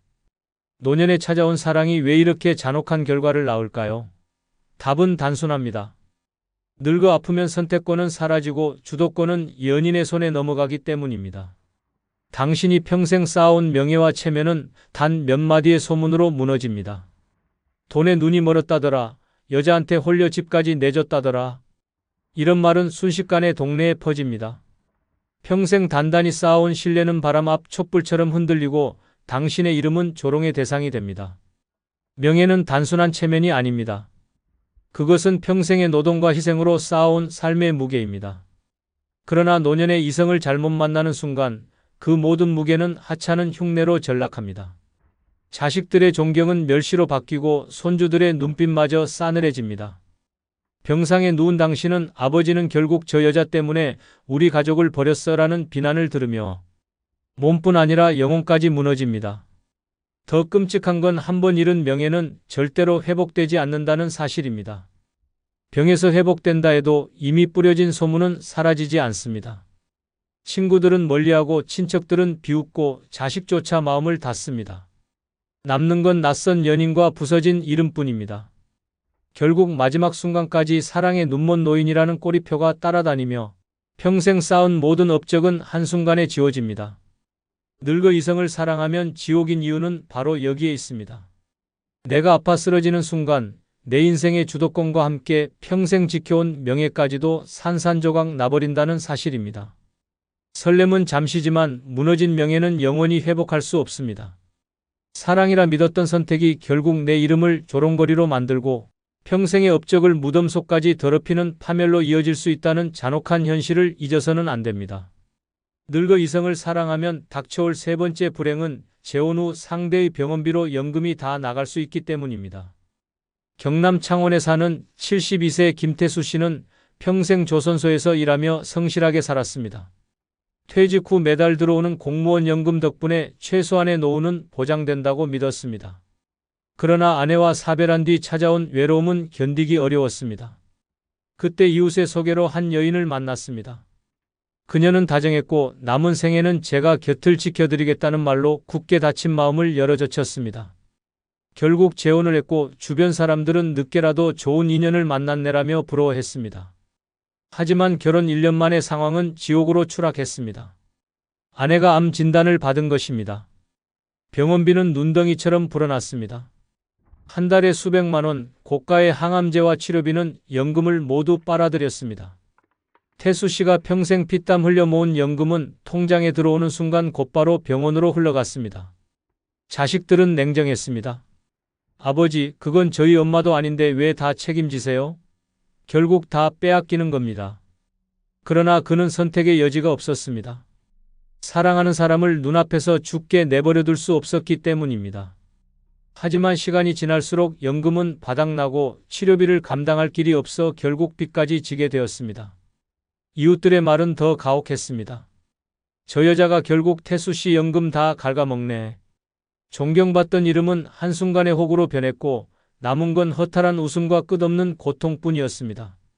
노년에 재혼을 한다는 건 단순한 동반자를 얻는 게 아닙니다. 상대의 병원비까지 짊어져야 하는 무거운 멍에를 떠안는 일일 수 있습니다. 젊을 땐 함께 일하며 돈을 벌 수 있지만 늙어서는 모든 치료비가 오롯이 연금에 달려 있습니다. 문제는 병은 가차없이 찾아온다는 사실입니다. 암, 치매, 뇌졸중, 심장질환 같은 치명적인 병은 수천만 원씩 잡아먹습니다. 결국 연금은 본인의 노후 생활을 위해 쓰이지 못하고 상대의 병원비로 모조리 빨려나갑니다. 연금은 단순한 돈이 아닙니다. 그것은 존엄이며 마지막까지 자립적으로 살 수 있는 최소한의 무기입니다. 하지만 재혼한 순간 그 무기는 더 이상 나만의 것이 아닙니다. 상대가 병들면 나의 연금은 그의 생명을 붙잡는 호스가 되고 나는 그저 돈줄로 전락합니다. 더 잔혹한 건 상대가 세상을 떠난 후 남는 것은 고마움이 아니라 빚더미와 후회라는 점입니다. 사람들은 말합니다. 사랑에는 나이가 없다. 그러나 현실은 냉혹합니다. 사랑 때문에 연금을 탕진하면 남은 생은 빈곤과 치욕뿐입니다. 병원비로 연금을 쏟아붓는 순간 당신의 삶은 더 이상 당신의 것이 아닙니다. 한 달에 한 번 통장에 찍히던 연금날의 설렘은 사라지고 대신 이번 달 치료비는 또 어떻게 내나라는 절망이 찾아옵니다. 결국 본인의 병원비조차 감당하지 못해 치료를 포기하는 비극적 상황에 몰리게 됩니다. 늙어 이성을 사랑하면 닥쳐올 불행은 바로 여기에 있습니다. 평생을 바쳐 지켜온 연금, 나의 마지막 자존심이 상대의 병원비에 모조리 흡수되는 잔혹한 현실입니다. 남은 건 허기진 지갑, 원망 가득한 자식들의 눈빛, 그리고 돌이킬 수 없는 후회뿐입니다. 사랑이 아닌 족쇄, 행복이 아닌 지옥으로 끝나는 길임을 절대 잊어서는 안 됩니다. 늙어 이성을 사랑하면 닥쳐올 네 번째 불행은 자녀의 유산 분쟁을 불러오기 때문입니다. 경기도 수원에 사는 75세 장윤호 씨는 평생 공직에서 성실히 일하며 이름 하나로 살아왔습니다. 아내와 사별한 뒤 몇 년간 홀로 살다가 70이 넘어서 한 여성을 만나 재혼을 했습니다. 처음엔 주변에서도 늦게라도 동반자를 만났다니 잘됐다는 말이 나왔습니다. 그러나 장윤호 씨가 갑자기 심장질환으로 쓰러지면서 상황은 완전히 바뀌었습니다. 병원비와 간병으로 힘든 나날이 이어지는 가운데 자녀들과 새 아내 사이에서 충격적인 전쟁이 벌어진 것입니다. 자녀들은 병원에서 대놓고 말했습니다. 아버지 재산은 우리 몫입니다. 당신은 남이잖아요. 그러자 아내는 울부짖으며 내가 병간호를 다 했는데 왜 내 권리를 무시하냐며 맞섰습니다. 그 자리에 있던 의료진과 친척들 앞에서 서로의 멱살을 잡고 소리치는 광경은 참혹했습니다. 결국 장윤호 씨는 병실 침대에 누운 채 평생 지켜온 존엄과 가족의 화합이 처참히 무너지는 순간을 지켜봐야 했습니다. 아들은 아버지를 향해 당신 때문에 우리가 고통받는다며 손가락질했고 딸은 그 여자 때문에 아버지를 마지막까지 존경할 수 없다고 울부짖었습니다. 그는 살아있으면서도 이미 가족의 중심에서 쫓겨난 존재가 되었고 사랑이라 믿었던 선택이 결국 자식과 배우자를 피비린내 나는 전쟁터로 몰아넣은 비극을 만들었습니다. 노년에 시작한 사랑이 왜 이렇게 무서운 결과를 낳을까요? 답은 단순합니다. 돈과 유산 때문입니다. 평생 모아온 재산은 자식들에게는 부모의 피와 땀이 담긴 몫이고 새 배우자에게는 자신이 함께 쌓아야 할 권리로 여겨집니다. 이 이해관계가 충돌하는 순간 가정은 순식간에 전쟁터로 변합니다. 장례식장에서 싸움이 벌어지고 상속 문제로 자식들이 법원으로 달려갑니다. 결국 재산은 피부치들 사이에 칼날이 되고 부모는 무덤 속에서조차 편히 눈을 감지 못합니다. 더 충격적인 건 이 분쟁이 단순히 돈 문제로 끝나지 않는다는 점입니다. 자식들은 부모의 사랑마저 의심합니다. 아버지는 결국 재산 때문에 재혼한 거다. 어머니는 우리를 버리고 남을 선택했다. 이런 말들이 퍼지며 자식과 부모의 관계는 영원히 갈라집니다. 손주들까지도 할아버지는 가족을 버렸다는 말을 듣고 자라며 피의 연대마저 깨집니다. 결국 사랑 하나 때문에 대를 이어온 가게의 유대감이 처참히 무너집니다. 법적 분쟁은 더 끔찍합니다. 유산을 두고 자녀와 새 배우자가 소송을 벌이는 순간 언론의 기사까지 오르내릴 수 있습니다. 노인의 재혼, 유산 다툼으로 이어져라는 제목이 붙는 순간 평생 쌓아온 명예와 체면은 흙바닥에 나뒹굽니다. 친척과 이웃들의 수군거림은 날카로운 칼이 되어 살아남은 가족의 가슴을 후벼 팝니다. 늙어 사랑을 시작한다는 건 단순히 설렘을 찾는 일이 아닙니다. 그것은 곧 유산 분쟁이라는 피해 전쟁을 불러올 수 있는 위험한 선택입니다. 사랑은 달콤하지만 그 끝은 자식들과의 단절, 가문의 균열, 끝없는 법정 싸움일 수 있습니다. 늙어 이성을 사랑하면 닥쳐올 불행은 바로 여기에 있습니다. 평생 지켜온 가족의 울타리가 유산이라는 칼에 찢겨나가고 자식의 눈빛이 존경에서 원망으로 바뀌는 순간 사랑은 더 이상 축복이 아니라 저주가 됩니다. 결국 남는 것은 무너진 명예, 피투성이가 된 가족, 그리고 후회뿐입니다. 늙어 이성을 사랑하면 닥쳐올 다섯 번째 불행은 내가 병들자마자 상대가 떠나기 때문입니다. 경기도 안산에 사는 74세 박재훈 씨는 오랜 교직 생활을 마치고 정년퇴임 후 아내와 사별했습니다. 외로운 시간이 길어지던 어느 날 친구의 소개로 한 여성을 만났습니다. 그녀는 따뜻한 말투와 세심한 배려로 박 씨의 얼어붙은 마음을 단숨에 녹였습니다. 함께 여행을 다니고 손을 잡고 시장을 거니는 그 순간만큼은 젊은 시절의 설렘이 되살아나는 듯 했습니다. 주변에서도 늦게라도 인연을 찾았다니 다행이라며 부러워했습니다. 그러나 인생은 잔인했습니다. 박 씨가 갑작스러운 뇌졸중으로 쓰러져 거동이 불편해진 순간부터 그녀의 태도는 완전히 달라졌습니다. 처음 며칠은 간병을 하는 척했지만 금세 짜증 섞인 목소리로 나는 간호사가 아니야. 이런 삶은 못 살겠어 라고 내뱉었습니다. 이후 그녀는 병원비를 핑계로 박 씨의 연금을 관리하겠다며 통장을 가져갔고 그 후 자취를 감췄습니다. 연락은 두절되었고 남은 건 병실 침대에 누운 박 씨와 차가운 의료비 고지서뿐이었습니다. 자식들은 분노했습니다. 아버지, 우리가 반대했을 때 왜 말을 안 들으셨어요? 결국 저 여자가 아버지 버리고 돈만 챙겨갔잖아요. 박 씨는 눈물조차 흘릴 힘이 없었습니다. 사랑이라 믿었던 관계는 그가 병들자 순식간에 배신으로 변했고 그는 사랑도 재산도 명예도 모두 잃은 채 처절한 고독 속에 버려졌습니다. 노년의 사랑이 위험한 이유가 바로 여기에 있습니다. 젊었을 때는 아프더라도 서로 함께 버틸 수 있습니다. 하지만 늙어 병드는 순간 상대는 무거운 짐을 외면하고 떠나버릴 가능성이 너무도 높습니다. 그 순간 사랑은 축복이 아니라 저주로 돌변합니다. 사람은 늙으면 누구나 병듭니다. 당뇨, 고혈압, 치매, 뇌졸중, 암. 이름만 들어도 무서운 질환이 한순간의 삶을 덮칩니다. 그러나 그때 곁에 있어야 할 연인은 병원 침대 옆을 지키는 대신 문을 나섭니다. 나는 이런 인생 원하지 않아라는 말 한마디를 남기고 사라지는 순간 당신은 두 번 죽습니다. 몸은 병으로 마음은 배신으로 무너집니다. 더 끔찍한 건 남은 시선들입니다. 이웃과 친척들은 늙어서 연애질하다가 결국 저 꼴 됐지라며 비웃습니다. 자식들의 존경은 싸늘한 원망으로 바뀝니다. 사랑이라 믿었던 선택이 결국 가족을 멀어지게 만들고 사회적 명예까지 짓밟습니다. 병들어 쓰러진 몸으로 느끼는 배신은 상상 이상입니다. 하루에도 수십 번 차라리 혼자 살 거리라는 후회가 밀려옵니다. 손에 잡히는 건 약 봉지와 병원비 고지서뿐, 곁에는 아무도 없습니다. 당신을 지켜줄 거라 믿었던 사람이 가장 먼저 등을 돌리기 때문입니다. 늙어 이성을 사랑하면 닥쳐올 불행은 바로 이것입니다. 내가 병드는 순간 상대는 사랑을 버리고 떠나며 남는 건 끝없는 후회와 배신뿐입니다. 설렘은 잠시이지만 병 앞에서 드러나는 냉혹한 진실은 평생을 갉아먹습니다.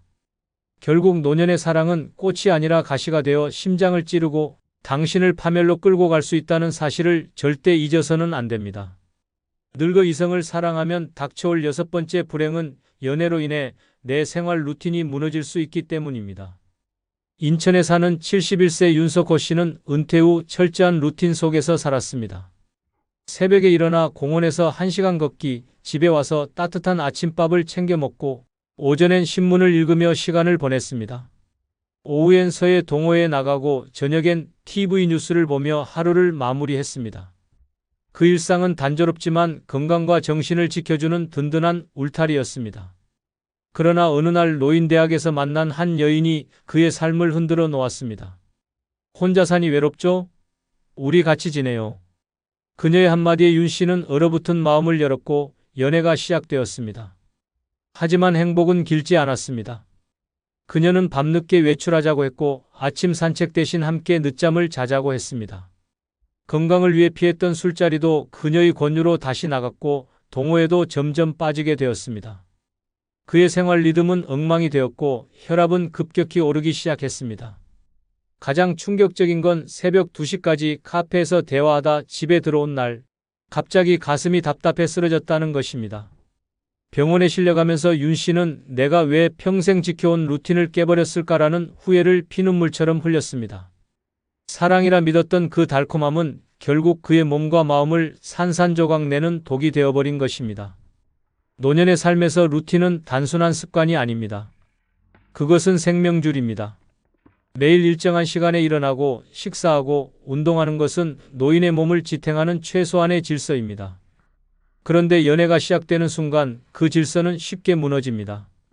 상대가 원하는 시간에 맞추다 보면 내 생활은 뒤죽박죽이 됩니다. 한번 늦잠을 자면 몸의 리듬은 흔들리고 혈압과 혈당이 치솟습니다. 동호회를 빠지고 병원 예약을 놓치고 약 복용 시간까지 틀어집니다. 작은 균열 같아 보여도 그 결과는 치명적입니다. 연애는 달콤하지만 달콤한 만큼 위험합니다. 상대가 오늘은 운동 말고 데이트하자라고 할 때 거절하기 어렵습니다. 그렇게 쌓인 작은 양보들이 결국 내 삶의 중심을 무너뜨립니다. 병원보다 연인을 우선하게 되고 건강보다 기분을 앞세우게 됩니다. 그 순간부터 삶은 불안정한 모래 위에 쌓은 성처럼 무너집니다. 더 끔찍한 건 주변의 시선입니다. 자식들은 아버지, 왜 갑자기 건강관리를 안 하세요? 왜 저 여자 만나고부터 변했어요? 라며 분노합니다. 이웃들도 평생 성실하던 사람이 요즘은 늦게까지 돌아다니더라며 수군거립니다. 존경받던 이름은 단숨에 노년의 눈먼 사람이라는 오명으로 바뀌고 맙니다. 명예도 잃고 건강도 잃고 결국 홀로 쓰러져 병원 침대에 누운 자신을 발견하게 됩니다. 늙어 이성을 사랑하면 닥쳐올 불행은 바로 여기에 있습니다. 평생 지켜온 루틴이 산산조각 나면서 몸은 병들고 마음은 허물어집니다. 사랑의 달콤함은 잠시지만 무너진 일상은 회복이 어렵습니다. 결국 연애로 인해 내 삶은 더 이상 내 것이 아니게 되고 평생 지켜온 건강과 질서가 한순간에 무너져 내리는 참혹한 현실을 맞이하게 됩니다. 영상이 끝나면 여러분의 경험이나 생각을 댓글로 남겨주세요. 여러분의 소중한 경험과 의견이 다른 누군가에게는 큰 힘과 깨달음이 분명될 것입니다. 아울러 멤버십 가입 부탁드리며 오늘 하루도 행복하시고 무탈하시기 바랍니다. 내가 평생 피땀 흘려 키운 가족이 결국 날 짐짝 취급할 줄은 꿈에도 몰랐어. 내 인생 끝자락에서 깨달았어. 가족보다 혼자가 훨씬 달콤한 천국이라는 걸. 가족은 마지막 순간까지 내 편일 거라 믿습니다. 그러나 현실은 그 믿음을 잔인하게 무너뜨립니다. 평생 바친 희생은 당연한 의무로 변하고 은혜는 잊히고 남는 건 갈등과 배신뿐입니다. 형제는 돈 앞에서 원수가 되고 자식은 부모를 지갑으로 여기며 배우자는 평생의 동반자가 아니라 끝없는 갈등의 불씨가 됩니다. 그 속에서 매일 상처받고 피곤해 절어 살 바엔 차라리 혼자가 낫습니다. 혼자의 고요는 배신의 고통보다 훨씬 달콤합니다. 그래서 오늘 가족보다 혼자가 더 편한 이유 6가지를 파헤쳐 드리겠습니다.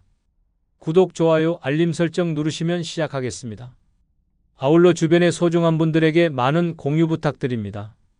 평생 챙긴 가족보다 혼자가 더 편한 첫 번째 이유는 가족보다 혼자가 천국이기 때문입니다. 피부치라는 이름으로 묶여 있어도 현실은 지옥 같습니다. 형제는 돈 문제로 등을 돌리고 자식은 부모를 짐처럼 떠넘기며 배우자는 평생의 동반자가 아니라 끝없는 갈등의 불씨가 되곤 합니다. 웃음소리가 흘러야 할 집이 고함과 불평으로 메워지고 밥상은 따뜻한 식탁이 아니라 원망과 불신의 전쟁터로 바뀝니다. 그 속에서 살아가는 건 숨막히는 감옥과 다름없습니다. 하지만 혼자라면 다릅니다. 누가 뭐라 간섭하지도 않고 눈치를 보지 않아도 되며 오롯이 나만의 세상에서 고요와 자유를 누릴 수 있습니다.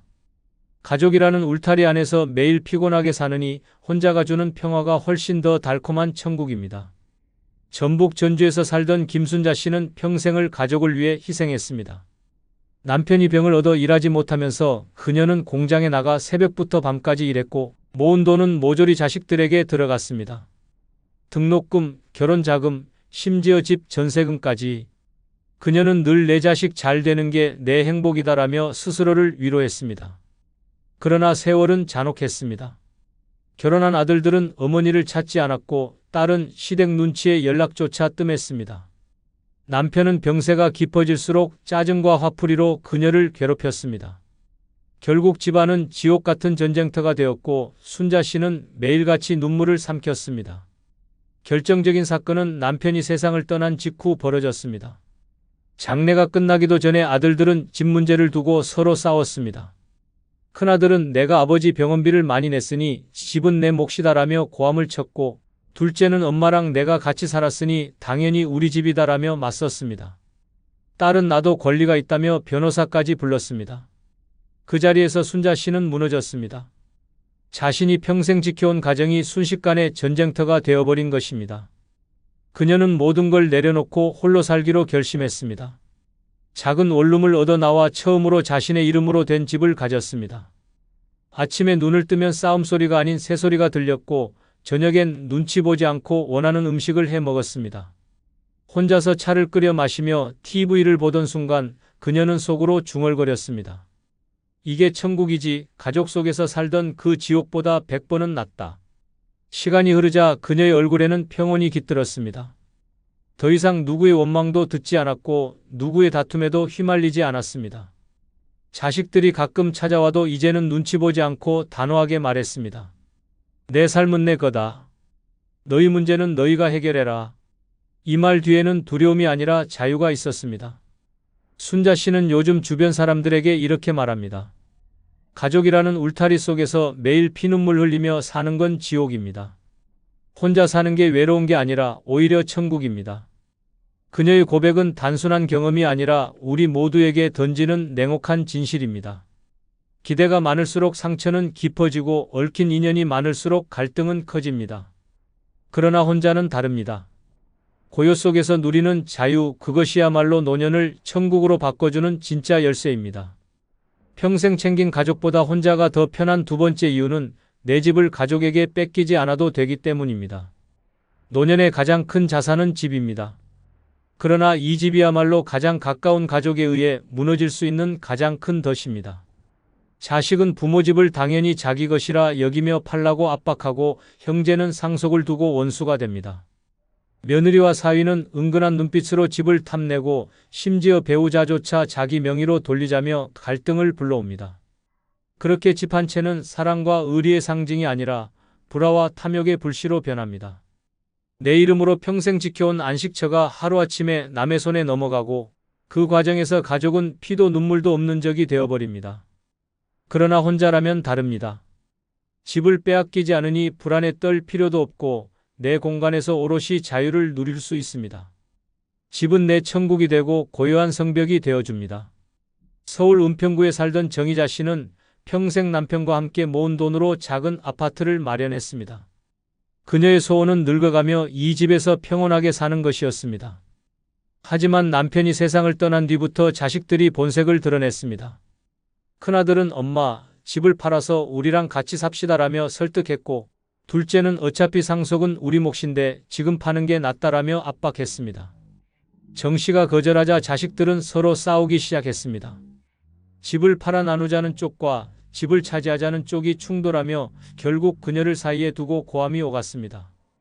결정적인 순간은 큰아들이 엄마, 솔직히 이 집은 우리 거나 다름없잖아요 라고 말했을 때였습니다. 그 말은 정 씨의 심장을 산산조각 냈습니다. 평생 지켜온 집이 더 이상 안식처가 아닌 탐욕의 전쟁터가 된 것입니다. 이후 자식들은 노골적으로 변호사를 찾아다니며 상속 이야기를 꺼냈고 정 씨는 매일 밤 눈물을 삼켜야 했습니다. 하지만 그녀는 결국 결단을 내렸습니다.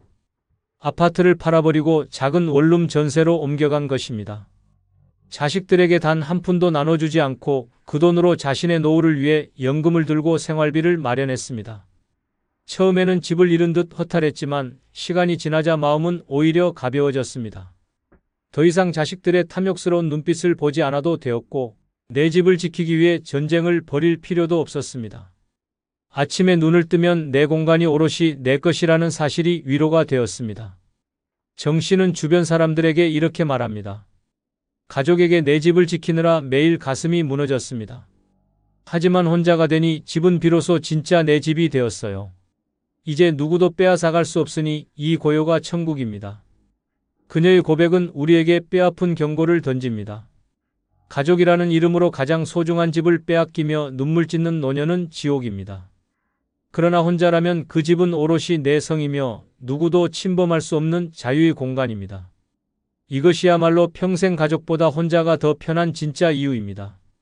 평생 챙긴 가족보다 혼자가 더 편한 세 번째 이유는 가족 때문에 죽을 때까지 일하지 않아도 되기 때문입니다. 가족이라는 이름은 사랑과 희생으로 포장되지만 현실은 부모의 노동을 끝없는 착취로 만드는 족쇄가 되기도 합니다. 자식은 부모의 땀을 당연한 의무처럼 받아들이고 배우자는 가족을 위해라는 말로 더 많은 희생을 요구합니다. 결국 나이 들어 허리가 휘어도 손이 떨려도 여전히 일터로 내몰리며 엄마, 아빠니까 당연히 해야 한다는 잔인한 굴레 속에 갇힙니다. 평생을 바쳐 일했는데도 죽을 때까지 돈을 벌어야 하는 비극적 현실은 가족 때문에 더 심화됩니다. 그러나 혼자라면 다릅니다. 누구의 빚을 대신 갚을 필요도 없고 누구의 생활비를 짊어질 의무도 없습니다. 오직 내 힘으로 내 삶을 지탱하면 되니 노동의 굴레에서 벗어나 비로소 숨을 쉴 수 있습니다. 부산에서 작은 식당을 운영하던 강정희 씨는 평생을 가족을 위해 살았습니다. 새벽마다 시장에서 장을 보고 밤늦게까지 불 앞에서 일하며 모은 돈은 모두 자식들에게 흘러갔습니다. 큰아들의 대학 등록금, 둘째의 결혼 자금, 딸아이의 유학비까지. 정희 씨의 통장은 늘 텅 비어 있었고 본인을 위해 쓴 돈은 단 한 푼도 없었습니다. 그녀의 꿈은 식당을 정리하고 노년에 편히 쉬는 것이었지만 현실은 달랐습니다. 아들이 사업에 실패하자 엄마, 마지막으로 한 번만 도와달라며 손을 내밀었고 딸은 해외에서 힘들다며 생활비를 요구했습니다.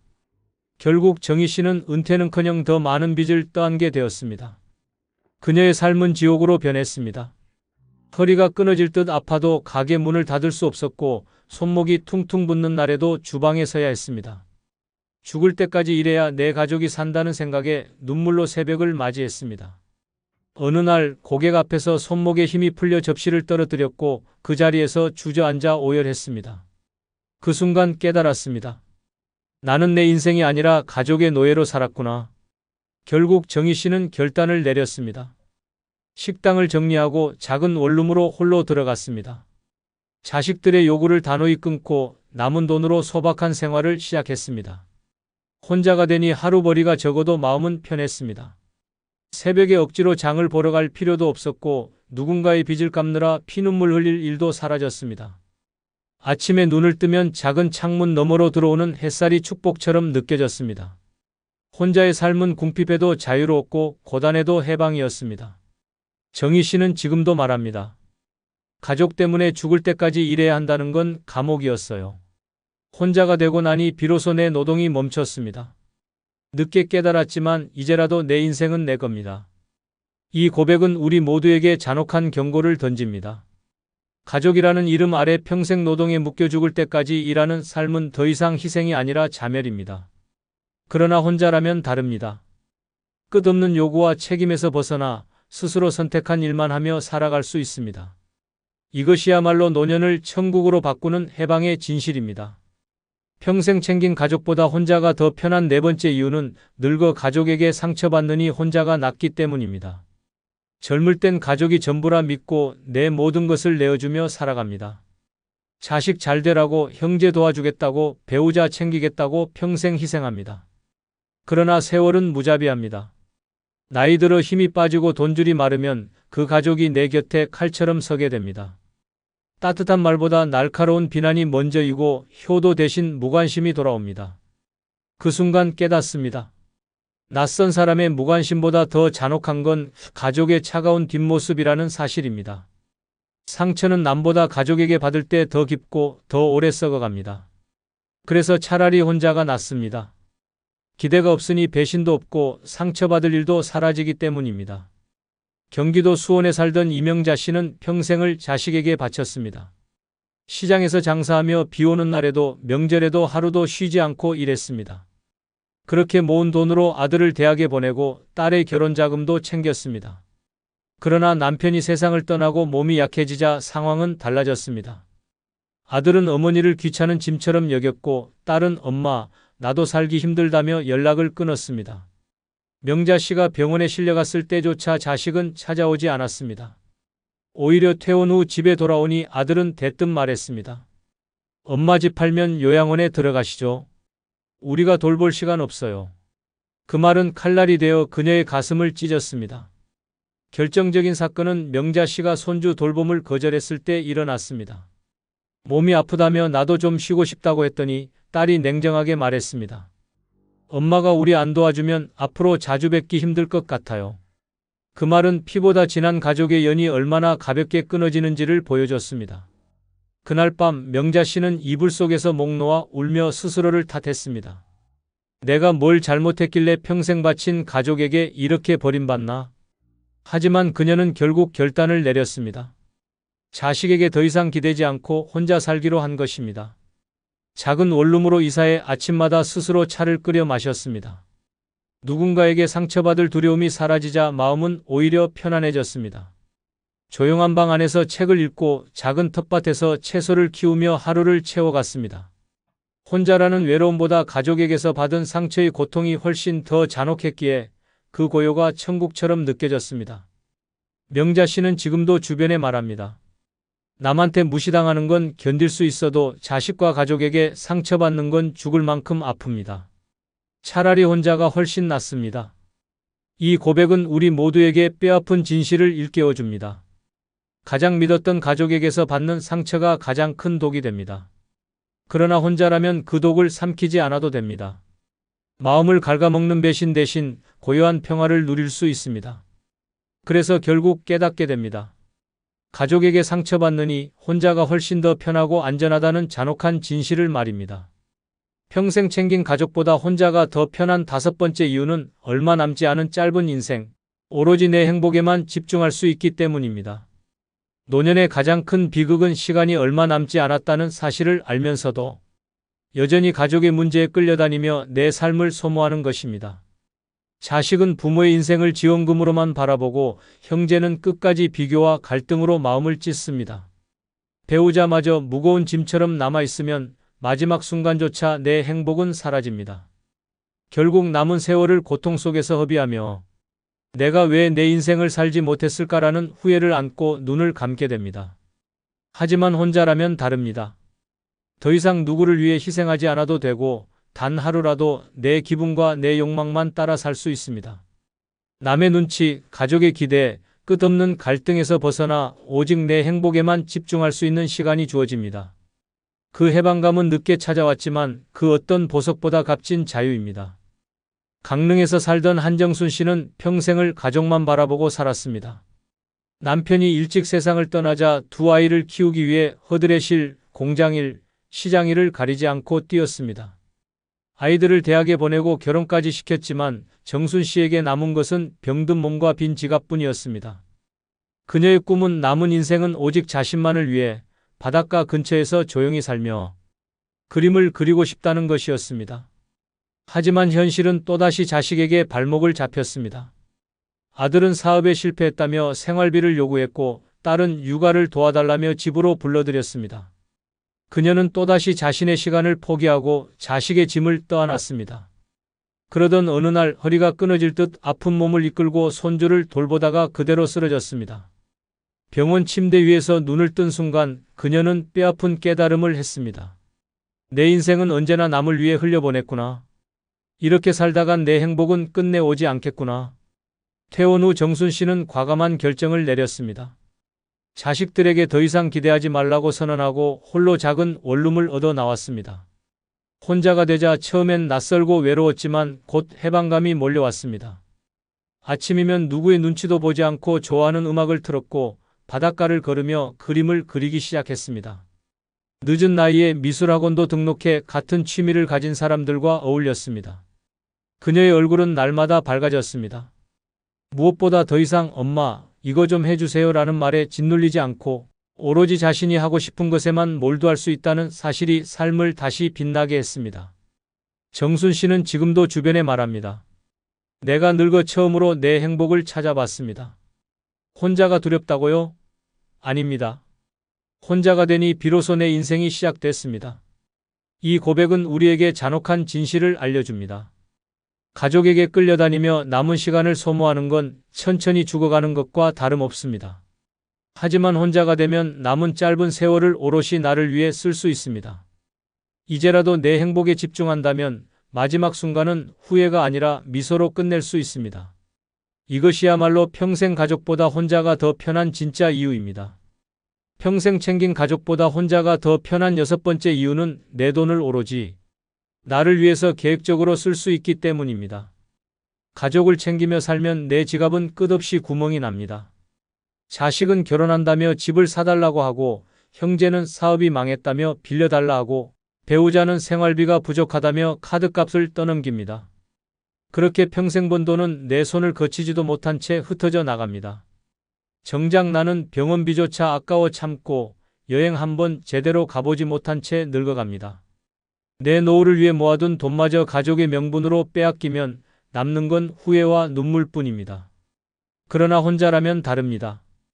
누구에게 휘둘리지 않고 철저히 내가 원하는 곳에 돈을 쓸 수 있습니다.